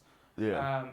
And, you know, I'm not taking anything away from Lampard, but it is a very different situation. The difference of quality. You're already having Kante in that midfield, and when he's injured, you've got Kovacic, Jorginho, Ruben Loftus-Cheek. I think there's a difference. But we've got Paul Pogba when he's fit. Yeah, but he's not really been fit. But then you move on from him. If you got McTominay, Fred, you know, McTominay might have established a place in the side, but the list goes on for Chelsea. Mason Mount can play a bit deeper rather than the front three as well. So. Right, I'm going to change my mic. You keep going. Yeah. I'll do that half-time post. Nick, should we change my mic? Yeah, just have a little chat. Yeah. I'll keep talking here, but I'm not going to be in the shop because I'm sorting my mic out. No worries. For the people them at home. And I'm also doing a little post as well. But guys, you've probably just not seen my face right now. Nick, you ready to change my mic?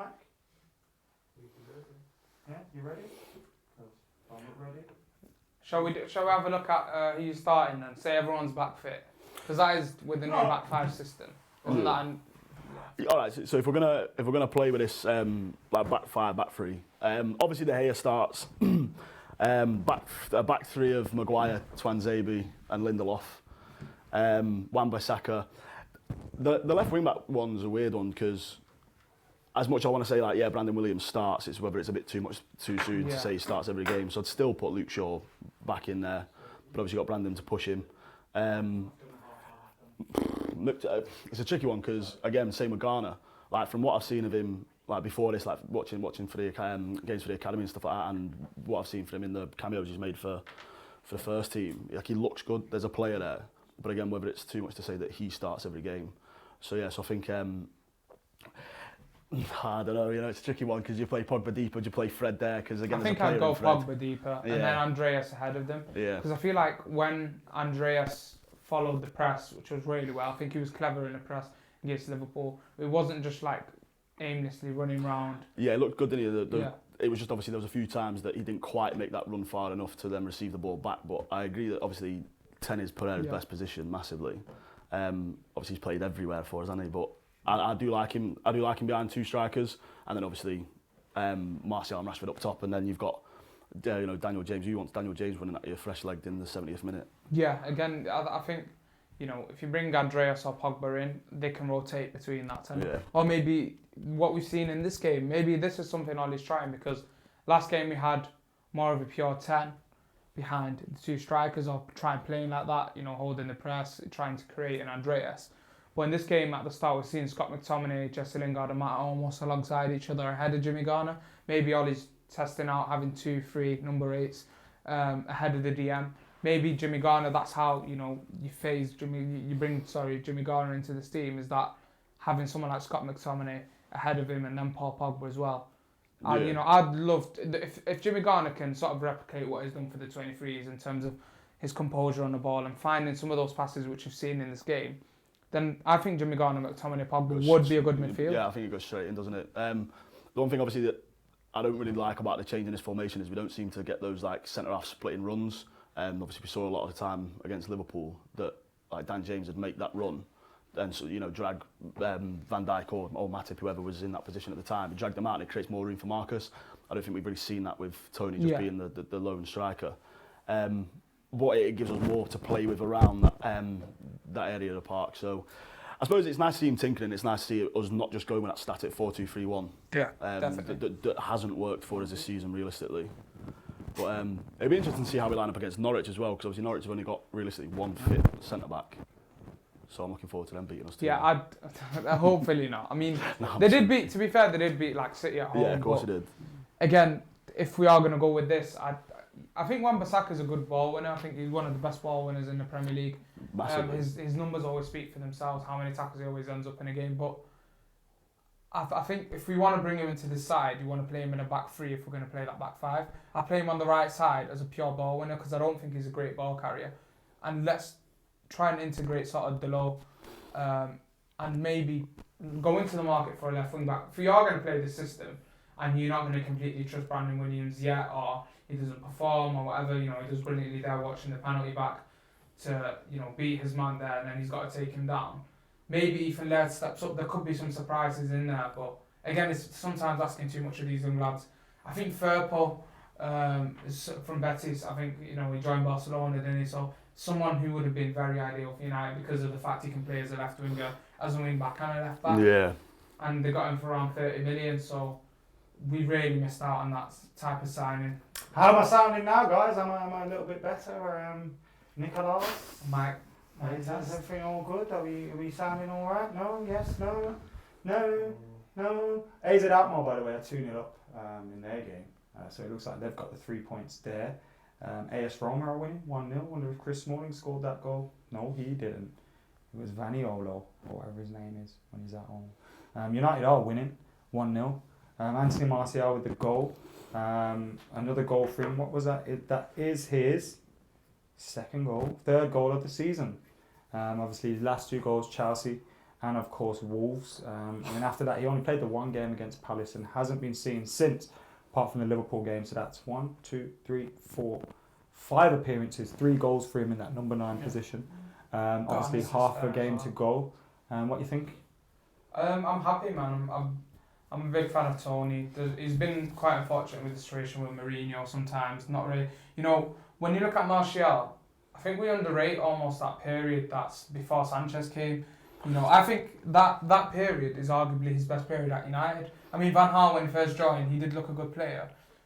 But we've seen him find his teammates. I watched the video the other day, someone posted it on Twitter, but the amount of chances he was actually creating, the passes he was finding, and he started to grow into that role, and he was all in between, I think, November to January, just before we got Sanchez. I agree. I think signing Sanchez at that point really knocked him back, didn't it? Because, like I say, he was arguably one of our most important players, and he was refinding that form. He was getting the goals and assists, wasn't he? The numbers were there. And then it just never seemed to work for him again after that. And obviously, I don't think it helped all the links away and things like that. But now Joe Harbs asked, just clear my throat. Why didn't we start Greenwood? Why start both Mata and Lingard?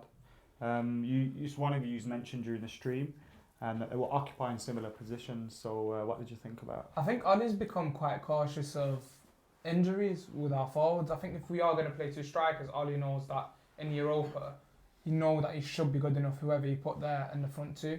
And I think that's why he's cautious with playing 2 at once. We might see that with Marcus and Greenwood towards the end of the game, but that's different. But playing a full 90 minutes with 2 strikers in Europa when you've only got 3 available for you, and they're not all pure strikers, are they? They can all play wide. yeah. Some are better coming from the left, arguably, people would say, for Marcus and Martial at times as well. So it is understandable why it might be a bit Now I'm seeing a cautious. lot of people saying boring game now.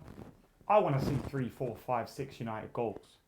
But away from home, in Belgrade, playing a side that contains Garner, Williams, those kind of players. We've rested a few players. Aaron Wan-Bissaka's one of his he's played a handful of European games now. Yeah. We're looking at it. This is Martial's first start since Crystal Palace at Old Trafford. Jesse Lingard's first start since his injury. Mata, who rarely starts. You're looking at a team and you're thinking, how can you possibly complain about that? We hit the post. It is treated a bit like a cup game for us, isn't it? And I think people will be all right with that. But we're seeing almost like when we were in Europa under Jose, a lot of the results are similar. Where it's like 1-0, 2-1, just about beating these teams here and there. And you're going to get that because you're going to use that competition to get fitness up. Belgrader said Mata's geriatric is dangerous, man. Oh, Nick's making a drink. I need a drink, man. Jesus Yeah. Christ. I need a water, mate. Is it Christmas? I'm dying here. Can I get a coffee, please? 2 with white, 2 with milk.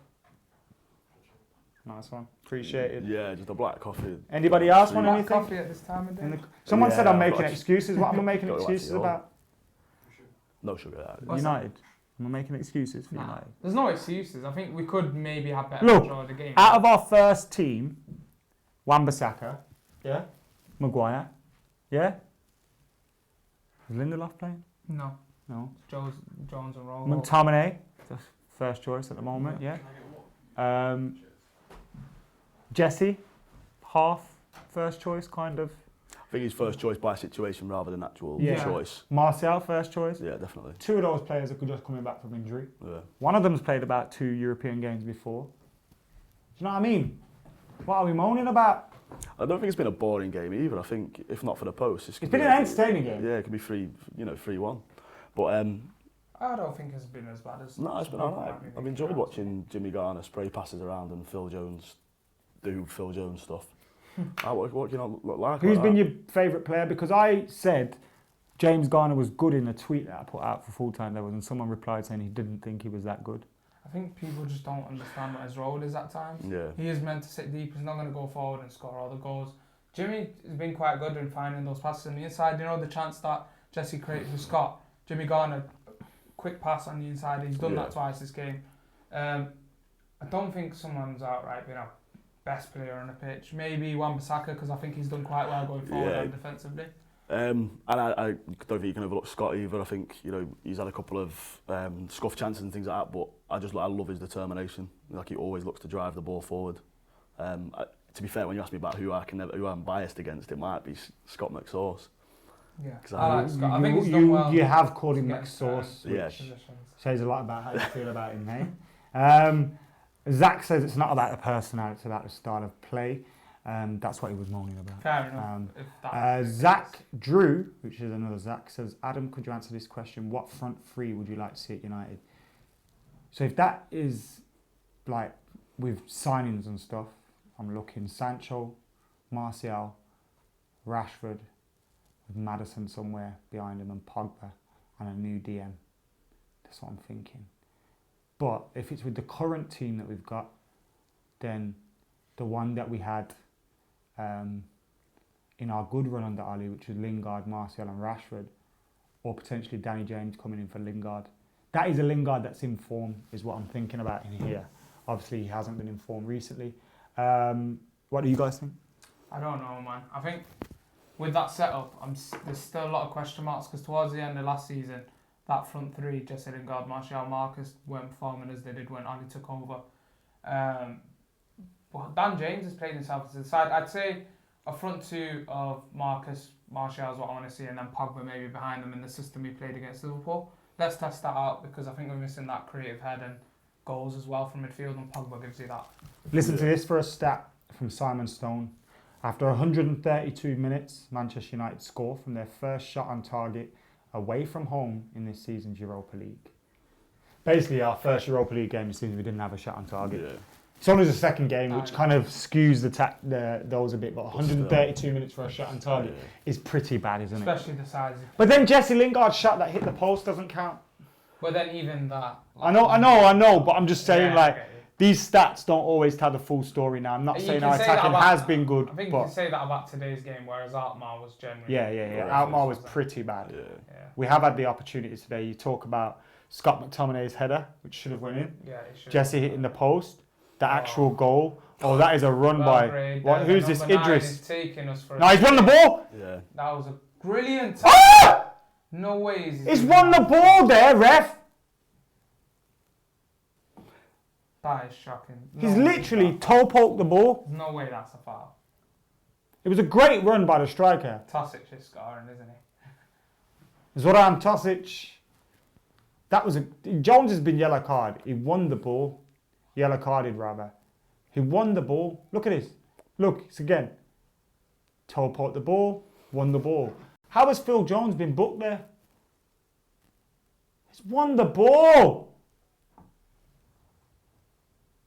Marcus Rojo's on site to tell people what's going on, but no one's listening. Yeah, it's got to be Tosic. Yeah, Tosic is going to bury it. There's a good distance as well there. A good angle to go for it.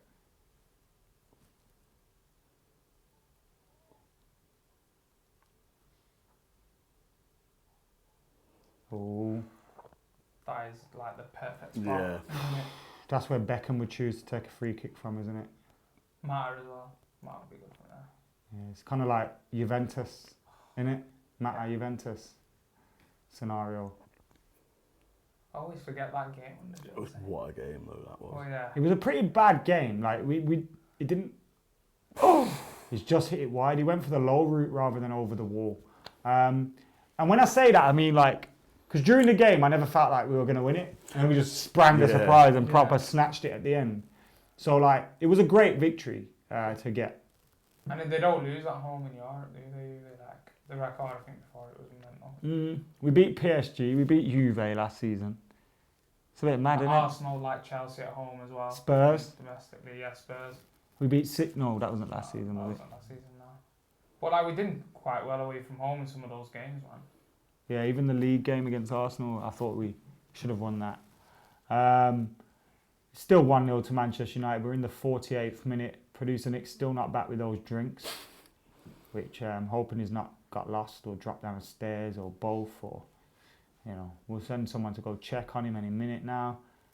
They're on side here. Partizan have played it in. Romero claws the ball away from his goal, but it goes to the back post. Another cross into the box.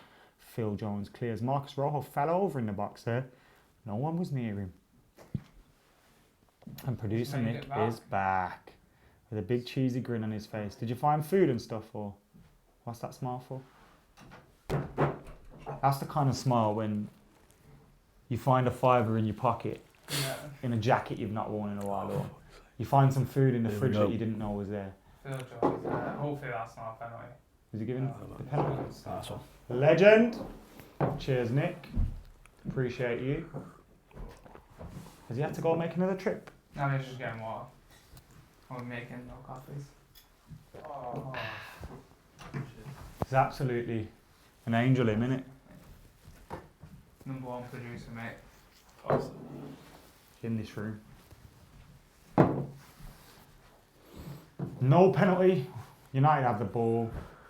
Is it McTominay that's occupying that deeper role now? Or have they gone into more of a 2 than they were? Looks like a 2 there, doesn't it? Yeah.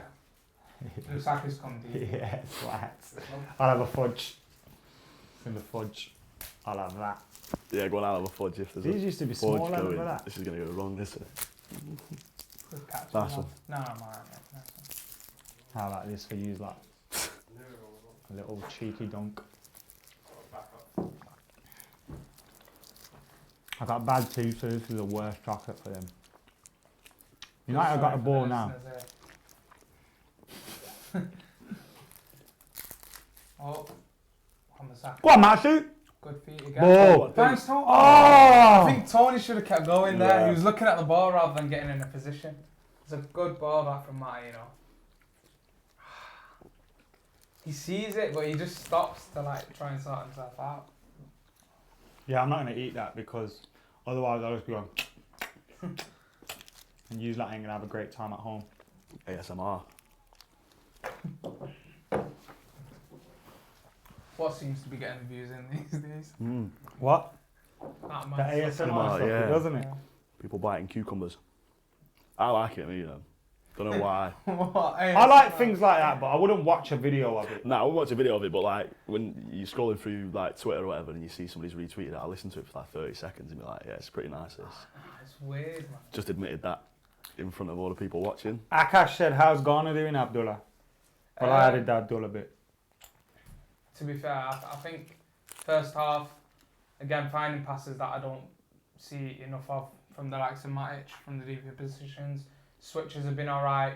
Even the ones that he's failed with, I think they've been ambitious and sort of what we look for. It does brilliantly there to win the ball back. That's not a foul, ref!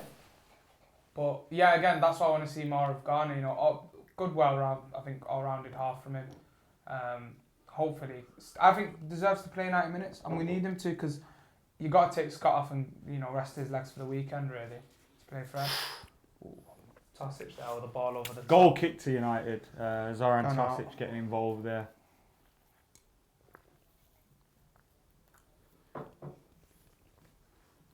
(1-0) United. Partizan have come out in this half with more of the ball. United are playing a little bit more off them. Probably trying to open them up for the counter-attack.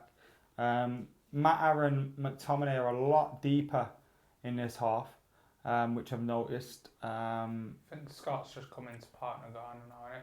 Too much. Oh, Maguire's got turned there so Maguire easily. got twisted. What is he doing?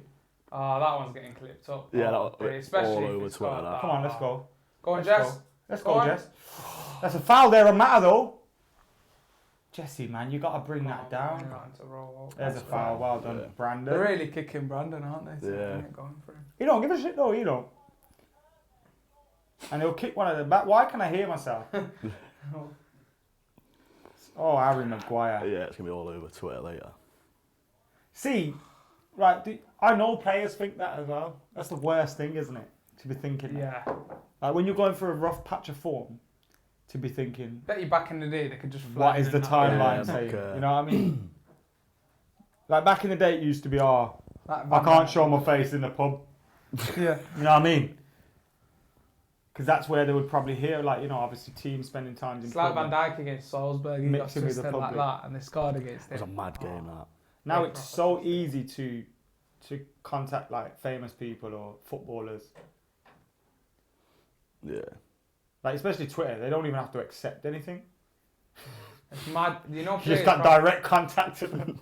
It's mad though. Players search their names. And people use it to call them cunts and stuff. Like, It's a good ball from Scott McTominay there to one. like if I had a direct contact to David Beckham when I was a kid, like I would have been sending him But it's, drawings of him yeah, and shit it's- like it's- that. You're gonna get blocked. it's like that thing in it when all those kids were calling Jamie Gary Garner! Neville. Oh! When all those kids were calling Gary Neville. That went Oh, mad yeah, a few years ago. Where he goes, how do you get the number?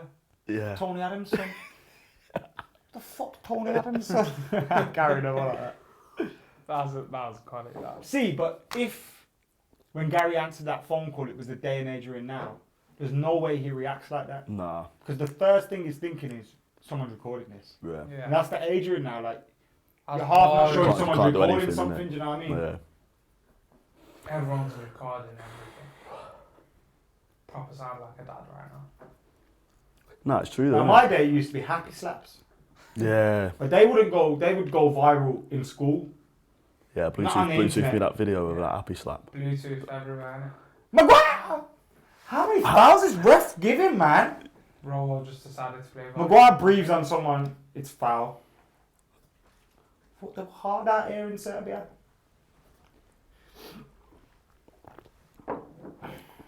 Yeah, Maguire got Of course, twisted up. This is the angle that's going to be on the clip. That one. But it did look like his foot got stuck in the turf. Not that I want to make excuses in the for goal it. kick. Oh, come on. Go on, Jimmy. Unlucky lad. Unlucky. See what he's trying to do there. No one else tries that in our team. Maybe Jesse and gets it horribly So wrong. again, enough time where he knows the movement, you know, of the likes of Marcus and Martial in that team, and he grows in as a player. I think that's why he's got to play 90 minutes in games like this. Addy Maguire coming across to clean it up at about 55 minutes in. Good on the cover there. Plays it out. Right, Matt can't keep Yeah, it does look like we're trying to hit them on a counter attack here, but they're getting a lot of They ball seem- just in front of our defence. They're getting a lot of joy worrying out of me. our defence. Just in front, in between the midfield. But it seems to happen quite a lot now, doesn't it? The tactics change in the second half, and we always invite pressure back Brandon in. Williams, brilliantly there. Maybe it is the structure of it. Maybe we are better with just having one man there and then two ahead of him. Yeah. And sort of that's disturbed it, changing out half time. Because I think Scott and Garner haven't figured out who's doing what really. Yeah. Yeah, because they're both occupying that similar position. But yeah, I think we'd want to get the second goal quite early and then I kill the mean, game off because they have come out all guns blazing. You look at them there from the goal kick, they've got 4 pressing from the front. I think, you know, they're not trying to give any time on the ball for United. Because look at us here, like, Jones isn't coming out with them driving anymore. Flick. Yeah. I just don't reckon his attacking is as bad as everyone seems to make out. Like, I don't think it's that I just bad, think it's but as very a wing erratic. back- Yeah.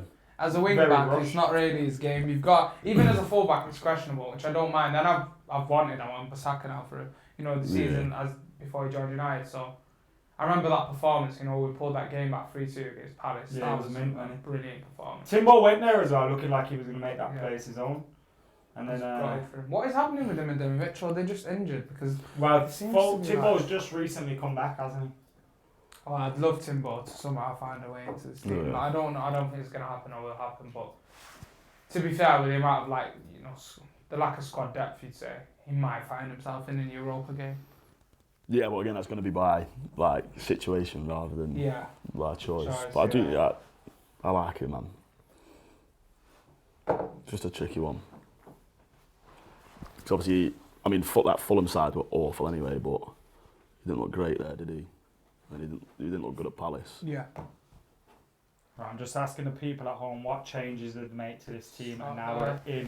we're in. Get your thoughts in what your first substitution would be in this game. Let's see who's on the bench actually. Just for now, obviously we have got, let me find the team sheet.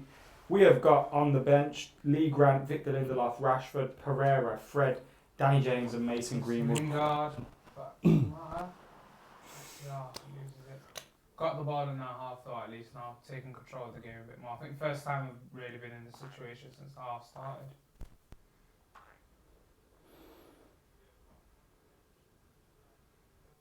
You're definitely missing something in the middle, I think. Yeah. It just doesn't seem to be ticking the same way it did in that first half. Come on, Rojo, Very foul. risky pass. No, when the ball, poor ball by Rojo, put us into trouble. All over the top. And now Belgrade are breaking. Luckily for us, the winger couldn't bring the ball under control, but they've still got it. That number 9 is causing us a lot of trouble. Reminds me of an old school Demba Ba. You know how he runs? Yeah. Like he always dangles that foot around, like he can open it up, play the outside of his foot. Scott there, Jones. Oh. Philip Jones. And then He's almost got, that plays it quick, straight he's out. got that quick turn in him. But I remember when, was it the BBC wrote an article on years ago saying how he could fill the Lampard-shaped hole in England's midfield. Not the Lampard. What do you? Is in someone fat or? Nah, as in that there was at a time when they were like he could be the holding midfielder to replace him. I seen it the other To be day. fair, but- Lampard was That even a Madrid holding game, midfielder. Yeah. Matt are trying to pick out Tony Martial over the top. Didn't quite find him. Rashford's coming on. Now this one doesn't make sense to me. The boy needs a break. Yeah, bring Green. Yeah. 1-0 up, 60 minutes gone. Get me. What is the point? Who's coming off? Unless it's Martial, and Martial Dan always James. knew he was going to get. Wan-Bissaka's coming off. Dan James as well. That is weird. Oh. So Danny James is going at right wing back. Yeah. What if he's changed to a back four here? I think that's what Williams just said. didn't he? Yeah, I think he's changed to a back four. Yeah. Which I think Yeah, Brandon looks like Williams will now go right back. So we're making some substitutions. So Wan-Bissaka's gone off for Daniel James. Martial's gone off for Rashford. Martial might read. So we assume Martial, we were only going to get 60 minutes out of him today after his 10-minute return against Liverpool. Rashford's come on for him, and I think Jones is playing at right back, isn't he? so we got Philip Jones, that looks like right back, Brandon Williams at left back, centre halves of Maguire and Rojo. Then McTominay, Garner, and Mata in the midfield three. It looks like, doesn't Tomine, Garner, and Mata, with Jesse Lingard, Marcus Rashford, and Dan James. Danny James in the front three. So it does look like a potential 4-2-3-1 or a 4-3-1, depending where Mata's playing. He is quite deep at the moment, picking the ball up just 30 yards out. Oh, Definitely one of his Brandon Williams. in this game though. Brandon Williams just dinking the ball over the attacker's head like he's been playing for about 20 years.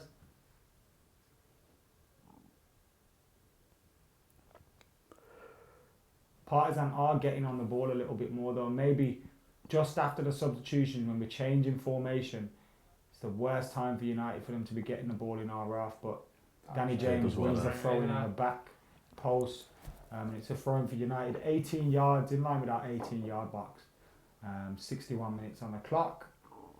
29 minutes to go. Can United hold out for their first away win since Paris? Something about the PARs. Partizan, Paris. Hopefully we don't concede. It does feel like a game where we need another goal though. Absolutely, yeah. And even just for the fact that it means that we'll have scored more than one goal in a game. Very true. Got half an hour to do that. We haven't scored more than one goal in a game since August when we played Chelsea and beat them 4-0. Dan James is not really in that picture, so you'd say in the shape. Is it definitely like a 4-3-3? Because Dan James is a bit deeper there, I'm right. Wolves have got a goal back if you're interested in Bratislava. Oh, go on there, come on. Picks out Jesse. Mark's on the left. Go on, Marcus, run at us. Oh, that's nice. Go on, shoot! Jesse! Oh, Mata!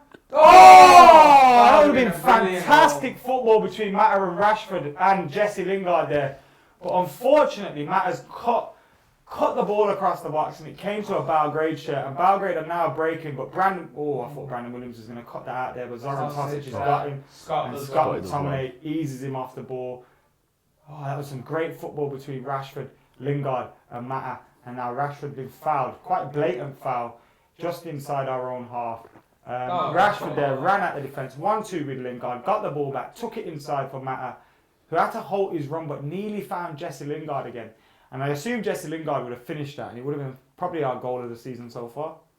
Yeah, that was some good football. Just because of the fact as well, it was a bit of like interplay, which I don't think we see enough of. It's more of like hitting teams on the break rather than, Play around. Yeah, getting into the box and really try and figure teams out. Unlucky So Scott. wayward ball there.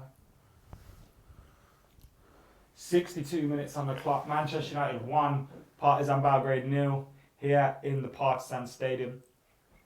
I mean, over the course of the 60 minutes, I've been happy with some of the chances we've created really in this game. We just need to start putting the ball at the back of the net, especially the fact that we've got a set piece goal really with the penalty. So, We go. Marcus does brilliantly to win the ball. Oh, Jess! I didn't know why he didn't just play it into the space behind the defender. He didn't have to go straight back to feet. Decision making. I just hope that's like that goal for England and that goal against Liverpool just gives Rashford a bit more confidence going forward. Well, he's playing with confidence, isn't he? Yeah. Whoa, Brandon. I think we just need to settle him down to where he's playing as well. Play it off quickly. He seems to be picking the ball out wide here, Marcus. Even He has gone out wide. It looks like maybe Jesse's the false nine. Yeah, because Jesse seems to be central, a little deep from the striker role, but Marcus seems to have enjoyed picking it on the left.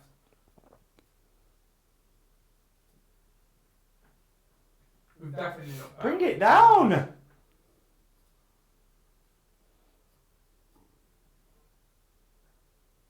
I'm happy with Brandon Williams, you know, in this So game, to be fair. In case you missed the substitutions, Danny James came on for Aaron Wan-Bissaka.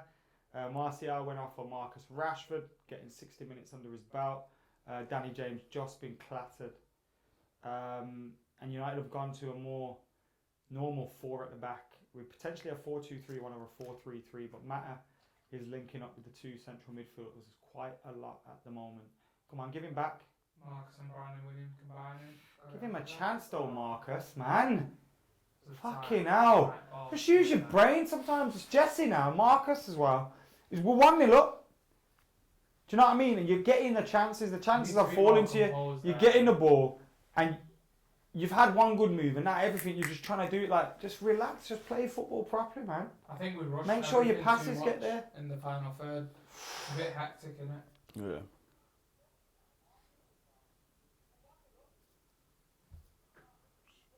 Oh, That's too easy there, Jess and way, Mata. way too easy. More so Mata because he ghosted past him like he wasn't there. Mata just doesn't look the player he was at all. Man. Even saying Penalty shout, not Just let it given, get off, yeah. blocked by Harry Maguire after that. The penalty shout was for a handball on Scott McTominay. What's going on here?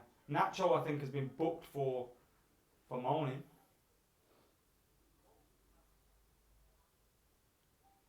Yeah. Could do with some nachos. Yeah, to be fair, we'll say no. What did you have on nachos? Everything. yeah, everything at cinema. Yeah, I can't hack guacamole though. That's my only thing. Oh, actually, no guacamole. That's Yeah. the one thing I put after you. I'll I get put- the cheese jalapeno. Yeah, mate, the jalapenos are the best Cheese, part. jalapeno, salsa, guacamole, get the whole lot. Just can't hack avocados. Nachos are Banging. banging. I'm starving. Man. Damn it. Partizan got the ball again. East United won't be ruining my birthday today. Or saying it too early. Way too Your birthday's today. Yeah. You've been here for how long? And you've just said it's your birthday today. I don't really celebrate. Oh, birthdays. what's going on? Someone getting sent off? Who celebrates getting old? Yeah, that's true. What's going on? Partizan have lost their already yet. Militic now getting booked. Not sure what's happened because the ball had gone. Hold on. He's headed the ball onto Brandon Williams' hand.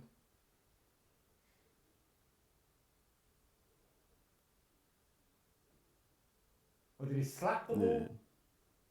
Did he get booked for handball or his protestation to the decision not being given? The thing is the dissent there, isn't it? Like, because I don't think it's a bookable offence. Whatever it's been given for, it's a bit of a weird one, that.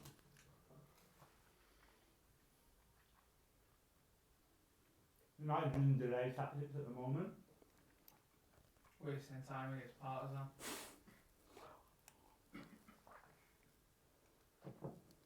Come on. Matter just pushed them on and they fell over. Oh, Rashford's pace. Don't get a foul. Right? Jesse's 99 strength.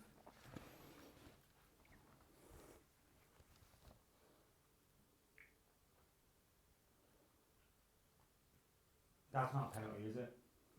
Nah. Way too soft. The ball has hit Brandon Williams' hand.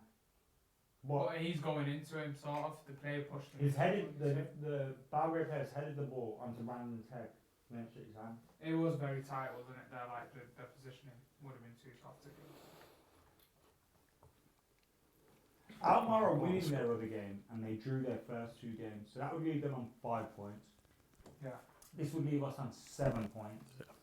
Not bad for a start, I'd say. With 2 away games in there. Yeah, and Altmar was the one which was the toughest game, I'd say. And considering we've rested a lot of players along the way. Astana seemed quite poor when they played them, like really poor. So that would leave Astana on 0 points. Mm-hmm. And Partizan beat them last night. Did the draw beat them? I'm not sure.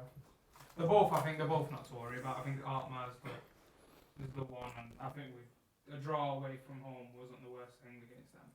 As long as we do, I think if you get a draw... If we see this out, we got 7 points out of 9 and we got 2 home games left in the 3. Yeah, we should be... It's the ideal position to be in. But Partizan Belgrade have got a corner and we have got 20 minutes to go plus added on time. Phil Jones shaking his head there. United have made 2 substitutions in this game so far. So Ollie, he's gone against what he usually does, which is hang around. Yeah. Waiting to do his subs. Have you been concerned by his subs and his making of decisions? I think that's alright. I think it's one of those things, isn't it? Like I spend a lot of my time thinking, why is he not doing anything to change the shape? Why is he not doing anything to take players that are clearly tired, clearly flagging off? I think there's quite a few times that we've made substitutions in the 80th minute when we're chasing a game or whatever. So there have been times that I've been worried about it, but then at the same time that that was a big dig that. But then sometimes we've made substitutions and the shape's completely changed. We've invited pressure on and it's been a bad thing. So obviously his in-game tactics have always been called into question. But I think they were it was a sort of a right substitution to make. I wouldn't have brought Marcus on because, like you say, he needs a rest before Norwich. But it's a step in the right direction and it finally brings someone on the 60th minute. It made sense to make that Greenwood decision rather than Jamie Garner winning the free kick there. How can you argue that? I think Jimmy Garner can be proud of his performance so far. Yeah. Potential man of the match there, isn't he? Yeah. Who are we looking at for man of the matches? Is anyone standing out head and shoulders above the rest for United? Bearing in mind our goal did come from a set piece, penalty. The goal scorer didn't have an amazing game. He's probably not the man of the match. Who stood out? Garner and Williams for me, I think. Not everyone. Come on. Where's that? Jesse, that was a good switch to Marcus. Oh, he bounces in front of him there. Judge the bounce. I thought there used to be this guy at school called Steve, Bro, he could never judge a bounce here. He's probably one of the best defenders in school. But the ball bounced in front of him, he was fucked, Marcus should have gone. Bro, that's exactly what just happened there. there. That was a good ball as well, Reminded me of Steve at school. Steve Fernando. Shout out Steve. Wonder where he is these days. But yeah, he couldn't judge a bounce. And I remember once we played on AstroTurf, so the bounce was bouncier. Oh my days. Oh my days. Like a giraffe on ice. It was hilarious. Other days when I could run around for 90 minutes and still breathe. I don't think I've ever been able to do that. Oh, Rojo with a fantastic ball to Rashford. It may have been a shot though. Wouldn't surprise me. Wouldn't surprise me. Turns up in an orange Rolls Royce. It's not much there at home though. He needs to chill out. You can though if you're Rojo, right? Yeah, of course. The guy burns his toast like a psychopath. Let him do what he wants. Hey, but I'll argue that toast is better burnt. Not fully burnt like Rojo burnt black like toast. Like it shouldn't be that burnt. But can't be too soft. It's got to be like. It's got to be it's that perfect middle, isn't it? Brownie black. Yeah. Heading towards being. Nah, I'd disagree with. So when you butter it, it's dark. I don't want to see yellow toast. You know when people butter their toast and it's yellow toast. Like what is yellow toast? Like you may as well just have bread and butter. Oh, do you remember a good old jam sandwich back in the day? Abdullah probably didn't know about that. Nah. What's the Libyan equivalent of jam sandwich? Tuna, mate. Tuna's a Libyan. Do you know my tuna, sweet corn and pineapple used to be my go-to pizza topping? Pineapple? Yeah. With tuna as well. I'm happy with ham and pineapple is nice, but tuna, sweet corn and pineapple pushing the boat out there. Sick, that was back in the day. Tuna. Trust me, try it. Nowadays I just have veggie inferno, but like, trust me, try it. Tuna, sweet corn, pineapple. I don't even like fish. Tuna's Woo! We should sign this number 9. Yeah. He's done a bit more in this game than anyone else. Sadiq, yeah. I like that as well. Get Sadiq in. Sounds like another bloke that used to go to my school.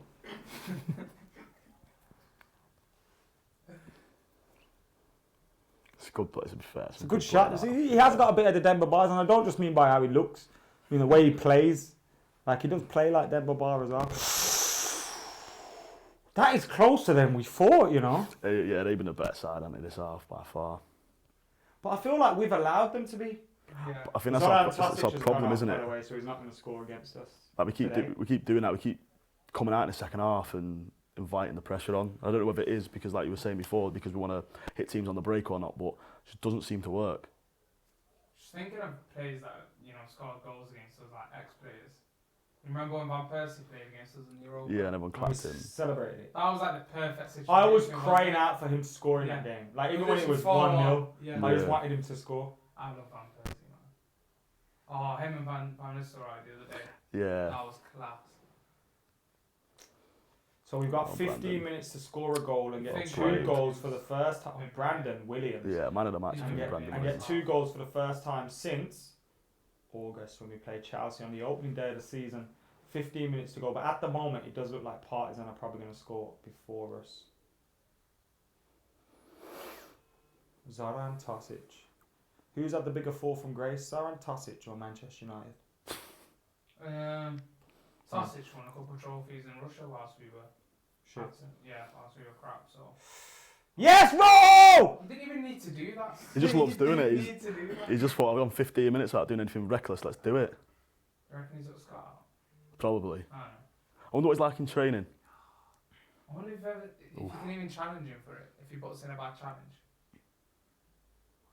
Carl Edgar's in the comments. What have we been like? I've been at football. Scott's injured. Who goes to watch football when United are playing? Sorry, who goes to play football when United are playing?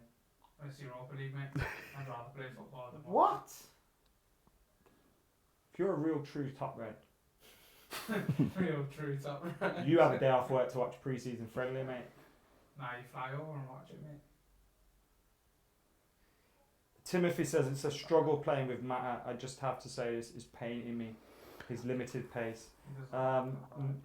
Mladinian Tomlinson Go on. says awful refereeing and United are getting outplayed.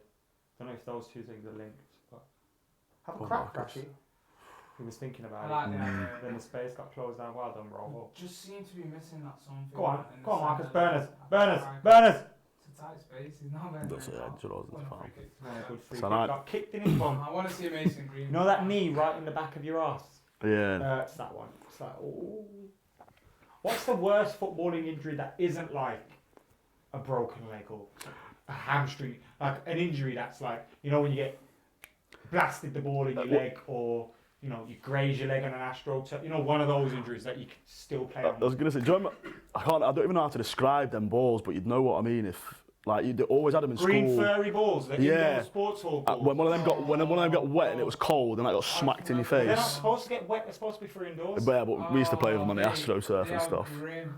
Stuff like that. Or obviously doing keepy uppies and knocking your bollocks. Well, when I said that earlier, you said you didn't. Yeah, I'm still disagreeing. Worst pain in football that isn't watching Manchester United or breaking your leg. Partizan is on a break. Dan James has not really been in the game since he's anonymous. Answer my question, man. What's that? Them. You just remind me of them indoor balls. Yeah. You know what's bad in the face? A flyaway. Physique again. Or a cup champions in the face is bad as well. Cup champions used to have a flyaway, which was the plastic rubbery ones that just went weird. Then you promoted to a Cup Champions, which is the white plastic ones, remember them? Nah. Then you got promoted to a caser. When you had a case and you had the mitre ball out, it was time to play, lads. 78 minutes gone, Manchester United 1, Partizan 0. There's a corner for Partizan. Partizan have been attacking, as you can tell by the conversation. And they're about to score here. There is Harry Maguire, the captain, to clear it. And all of United's players were in our box defending that. Do you think the fact we haven't won a game away from home is playing on the players' minds at this point? Yeah, 100%. In a long time, because they are going into their shell. It's been something that's gradually been happening since the start of the game. Yeah, start of the half. 7 months is a long time to not win an away fixture. So, and obviously they'll all be sat there now, and thinking if we can just get over the line in this next 10 minutes, and then the curse is broken, isn't it? We do need to shuffle things about in the last few minutes. I think Dan James just not been in the game could make more use of him. Danny Taramzawi says, go on. The worst pain in football that isn't Manchester United or breaking your leg is getting second place. Second place on goal difference, that's a pretty painful one, isn't it? Do you remember the Jogger Bonito balls back in the day? Yeah. Yeah, and they were Wavy, the silver one. Yeah. Scorpion one. But they were there was obviously like the heavy ones that were obviously designed to play like futsal with, and I didn't know it was heavy, and I tried to toe poke it, and that was a pain when I was like 10. So that was one of them round concrete bollards in town. Oh, Jinky. Go on. Go on! Oh. It's the worst thing. Yeah, I was gonna say it'd be the perfect end to the night, wouldn't it? If Jimmy Garner can get on the score sheet, or Brandon Williams. Oh, Carl says he coaches his kids' team. That's one way of getting your kid a game every week, isn't it? Just take over the whole thing. Miter is a good ball. Yeah, you get me, Belgrade. You don't know. We're simply not good enough, says Dan K. We can't do it from open play. That's Dan K's continue. He's a deep guy, that's alright. Yeah, he does. Jokes aside, we should Are we making him look better? Yeah, it's probably one of them, and he's probably awful. Nah, But he's having a at the good same game time, against not us. like 3 good efforts, held the ball up well. Yeah. I do feel sorry for Signing. Maguire. He's like played in a comfortable defence. Ndidi in front of him, Johnny Evans beside him, Chilwell, Pereira. And now he's playing with Rojo and Jones either side of him. Poor fella. Entertaining though for him. For him. Yeah. It's not entertaining when you've got to cover their asses every game, is it? Yeah, true. Who's Yeah, yours? Andreas. Jim Glasson asked who scored. But it's Anthony not Martial. Mata coming off. No, Is it Jimmy? Spark- Oh, there's. Jimmy Garner. Yeah, I was going to say Garner's Jimmy coming Garner. off. What have you made of Jimmy Garner's performance? Fantastic. I think, first half he was spot quite on. good at a switch. I think he's been out of the game a bit in the second half though, since going into the double pivot. But I think hopefully we see more of him in the Europa League. He should be, I think, playing every Europa game now. Yeah, definitely. So the knockouts. What do you make? What would you rate his first start? Worst paid in football. What would you rate his first start out of 10 for Um, Manchester United? say solid 7. Yeah. 7.5 because obviously didn't influence much going forward. But I think just those passes that released the pressure instead of us faffing about with the ball too much at the back, but actually Williams progress again. us going forward. Something that Matic doesn't do enough for me. Something that Matic used to do. Yeah, but he's kind of forcing the ball through the lines. he looks composed, doesn't he? In the He first panic. half, these are stats from Statman Dave. He had 6, which was the most ball recoveries, and 3 interceptions, which was the most interceptions, which are the kind of stats you want from your holding midfielder, isn't it? Yeah, I think if you are going to progress the ball and do all of that going forward, you need to have that to your game if you're the anchor man. And the first half, he was left with that sort of responsibility to sit in between the defence and the attacking sort of side of the team, and he done that quite well, I'd say. Yeah, it didn't faze him, did it?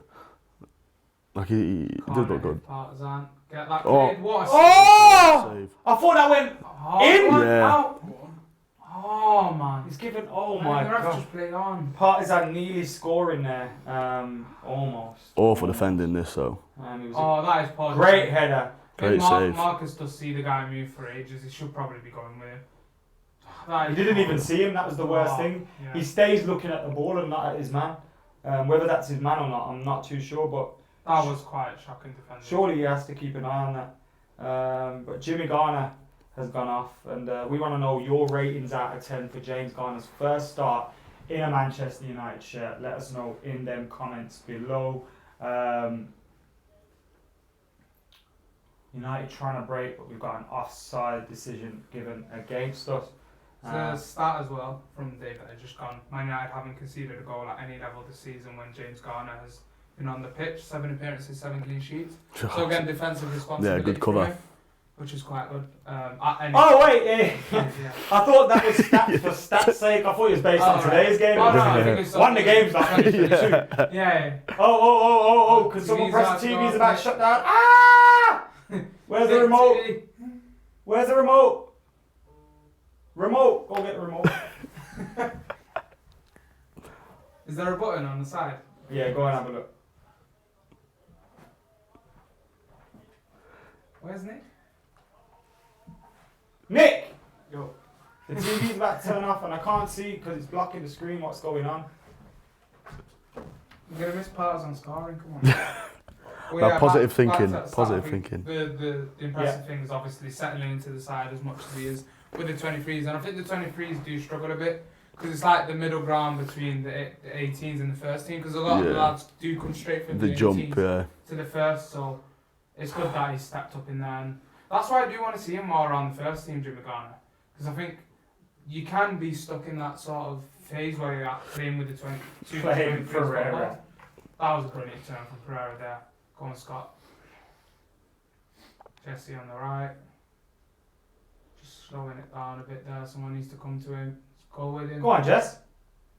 AZ Alkmaar 3-0 up for what it's worth.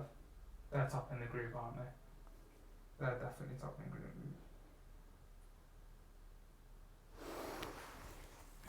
But yeah, I think going back to Jimmy Garner. I think obviously with the with how paper thin our midfield is as well. Like definitely the guy needs to be getting in there, getting those minutes. And he looks fit as well. He looks like a good fit into that. Like he looks like what we've been missing. Like that holding midfielder that can intercept and recycle possession.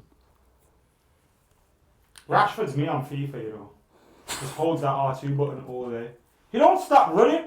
Is there any wonder he's always like, even then the ball was clearly going out of play and he ran full speed at it, like, bro, sometimes use your brain and think, I ain't getting this, let's just allow it.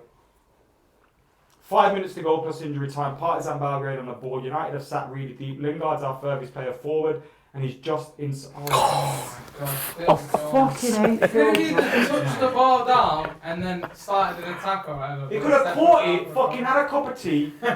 Before the defender even come a yard. Romero clapped him as well, so I don't know whether that was sarcastic. sarcastic. Oh shit, he's heading it out for a corner. They're going to score from this. Oh my god. Play. Oh no, it's gone to the edge of the box. Oh no. Oh no. Woo! They had some good efforts, haven't they, from outside the box? I just really want to get in and out of here with a win. Yeah.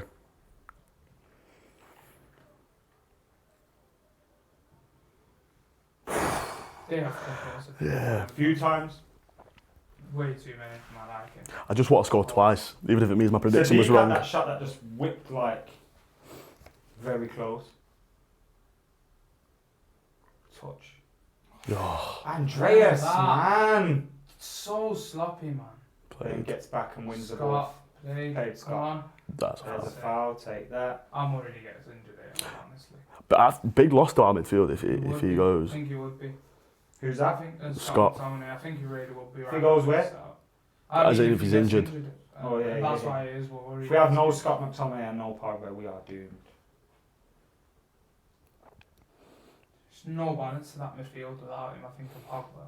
And we're seeing that, but you know, when you bring Andreas in, Fred in, sometimes they can bring that a bit more, but Pogba's a different player. I can't wait to see him back into this team. Yeah. It just Really do miss the him. hate he gets just doesn't don't make sense to me. Who? Pogba. It's outrageous. Some of the stuff people go out, and then when you see how much. Oh yes, Brandon! Man of the That's match. a massive Man of the jump, match. Go on, Brandon! Go on, man. Yeah, because he won the pen as well, innit? Yeah, he's not put a foot wrong. Like this, to be fair, like I've watched Brandon Williams 2 or 3 times. Oh, I tried to make him. 18s, and they weren't as good as today's performance. That's how much has impressed me. Like I think one time I went to watch him against Liverpool's 18s and he got a red card. He went a bit wild. He loves the challenge. But today he's impressed me. Like Yeah. I've watched this as a better performance than I have seen. I remember at Raval doing that at Anfield. Oh, was that the? FA Youth Cup. Oh right, yeah. FA Youth Cup. Didn't Pogba? Was that the Pogba, mad penalty? Jesse, That, yeah. We went through. Yeah.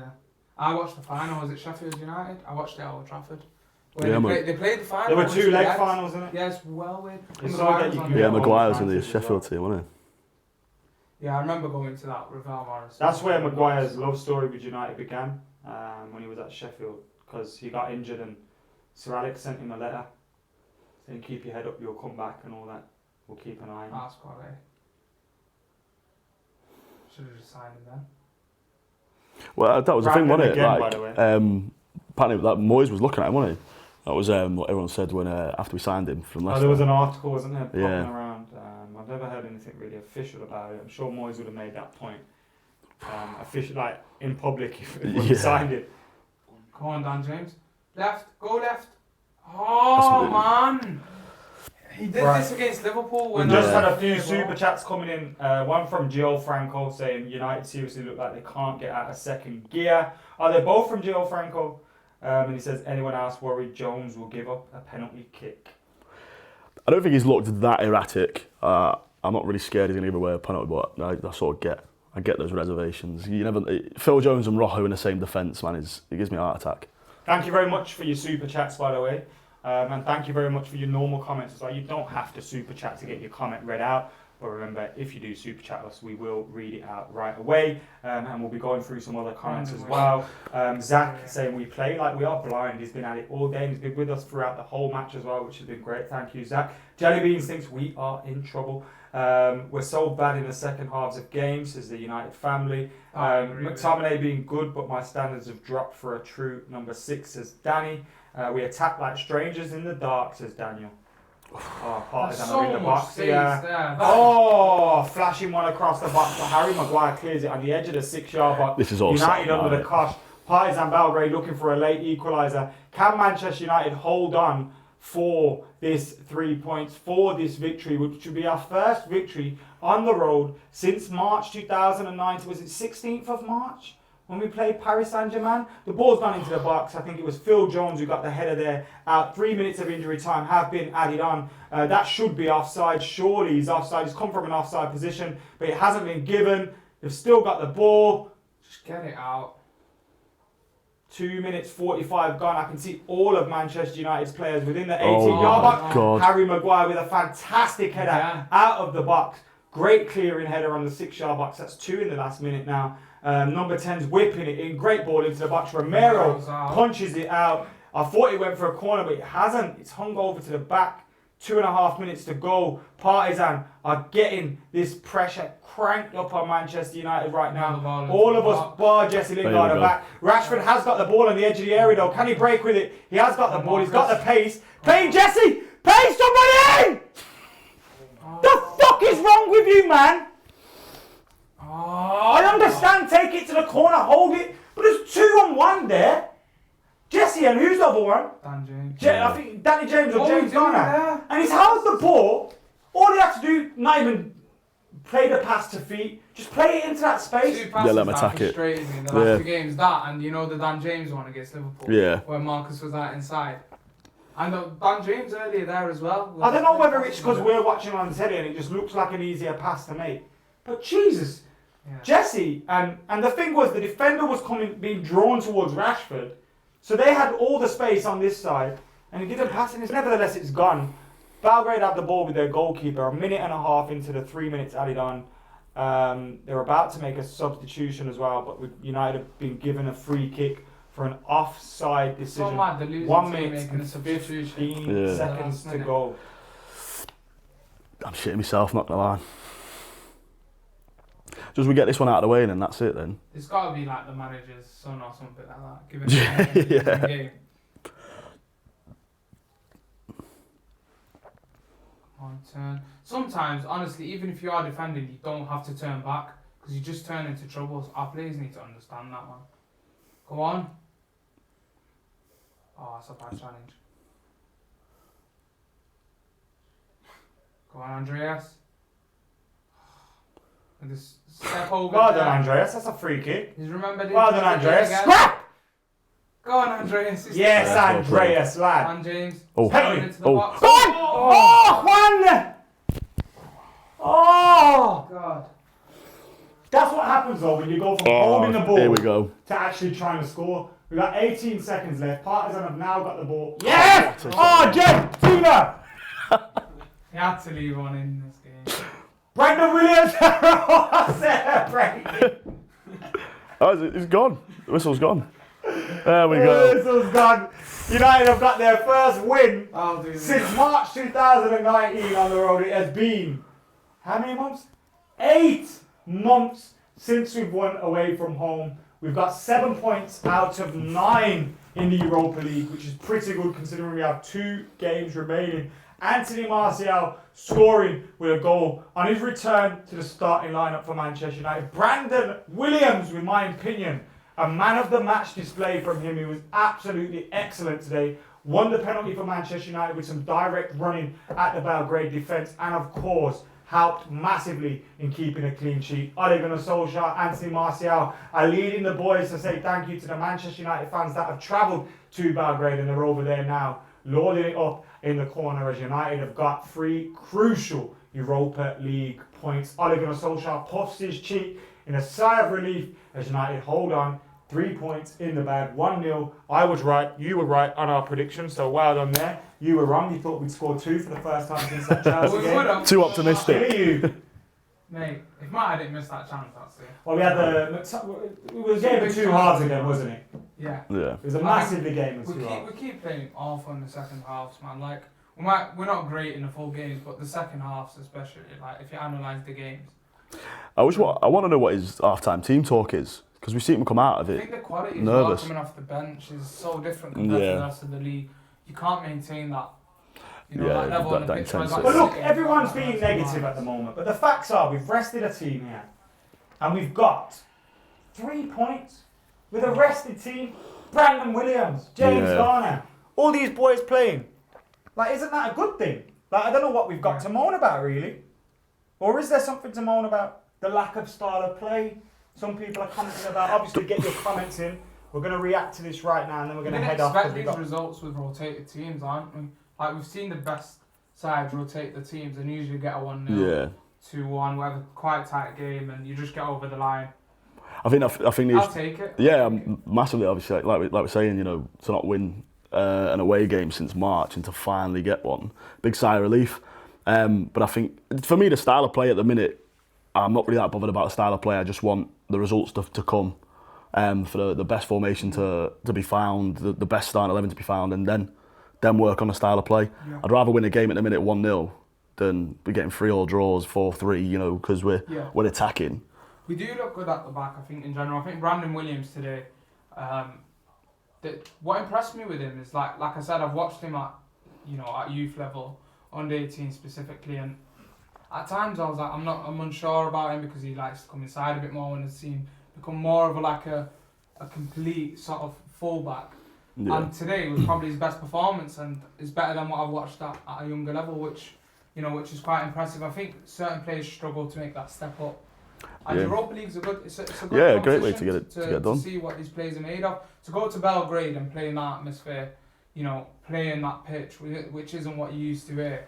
If you step up, I think it's good to have that, really. It is indeed. Other results in the Europa League. Spaniel. Apoel Karabag 2-2, Porto 1-1 with Rangers. Young Boys 2-0 against Feyenoord. And now they've gone off the screen, so I can't read them. Roma winning 1-0. Istanbul Başakşehir 1-1-0. Braga are beating Besiktas 2-1. Wolves are winning 2-1. AZ winning 5-0. United have won 1-0 as well.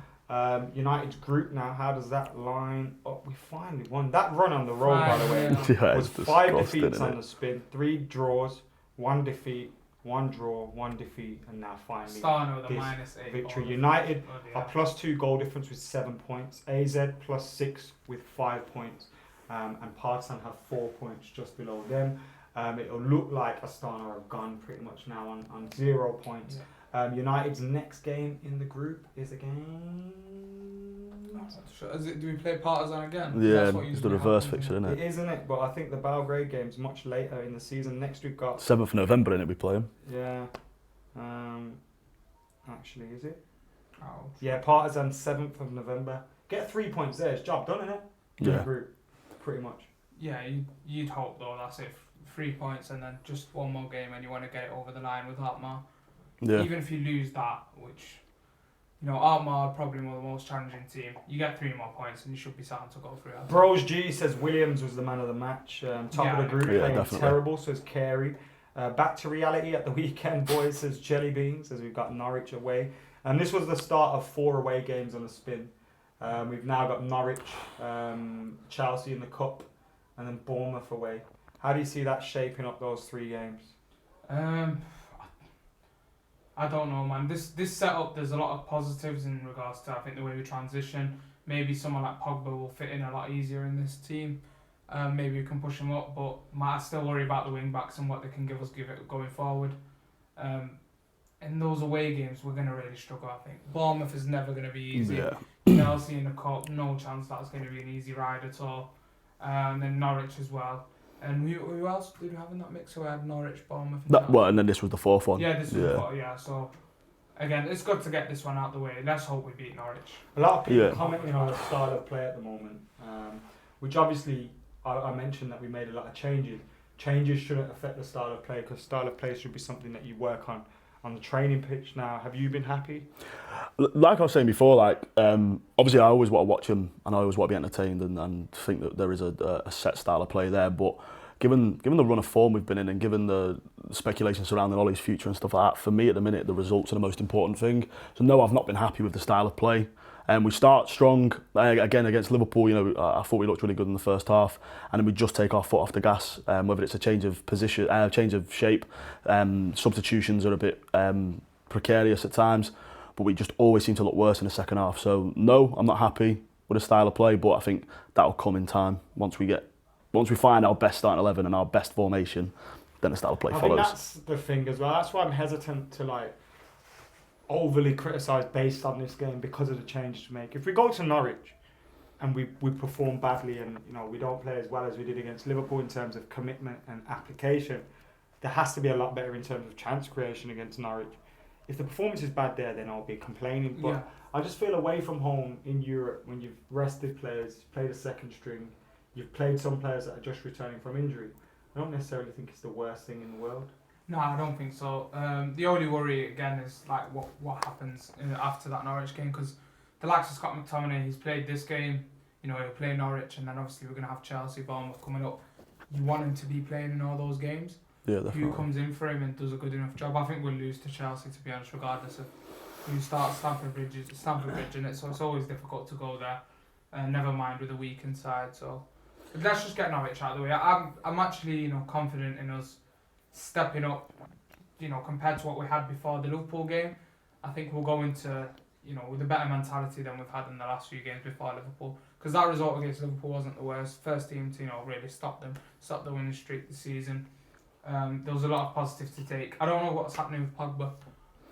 If he's back next game, that'll be a positive. But I think Ali said in his last presser he won't be available for Norwich. Yeah. Hopefully for the Bournemouth game. Anyway, Jamie, thank you for joining us on your first Full-Time Devils video. Who's your man of the match and any final thoughts on the game for you? I know you kind of said Brandon Williams already. Yeah, Brandon Williams for me. The final thoughts is I want Phil Jones to do more step-overs and Rojo to keep burning toast, but it's a win. It's an away win for the first time in 7 months, so can't be too sad about that, can you? Try and take the positives out of that. It hasn't been the most entertaining of games. We haven't performed as well as we can. But we did get a win, and the kids that came in, they did all right, didn't they? Good. Yeah. Any final words, Mr. PP? I'm gonna, stick to Brandon Williams as well, man of the match. Again, I love when I see players step their level up from the youth, and I think that's what took me with Marcus Rashford. The fact that he stepped his game up from playing at that youth level, so to carry that into the first team and actually improve on it is what impresses me with him. Because I had my doubts over him in certain parts of his game, but fair enough to that, he stepped up today and. Let's go on Norwich. Even if we don't have Pogba, we should be beating Norwich, in my opinion. We have to be beating Norwich. If we don't play better against Norwich, I know they beat City 5, whatever, but the injuries they have and the form they're in, we have to be beating Norwich. You can take this performance away from home in the Europa League with a second string, but against Norwich at the weekend, we need to see a much better performance. If not, then heads need to roll. Maybe not, but anyway. Guys, thank you for tuning in to Full-Time Devils. Make sure you like and comment and share and subscribing. Fancams are coming your way very, very soon as well. Following the match, we'll be hearing from loads of Reds to keep it locked for them. And we'll see you later. Thanks to these two.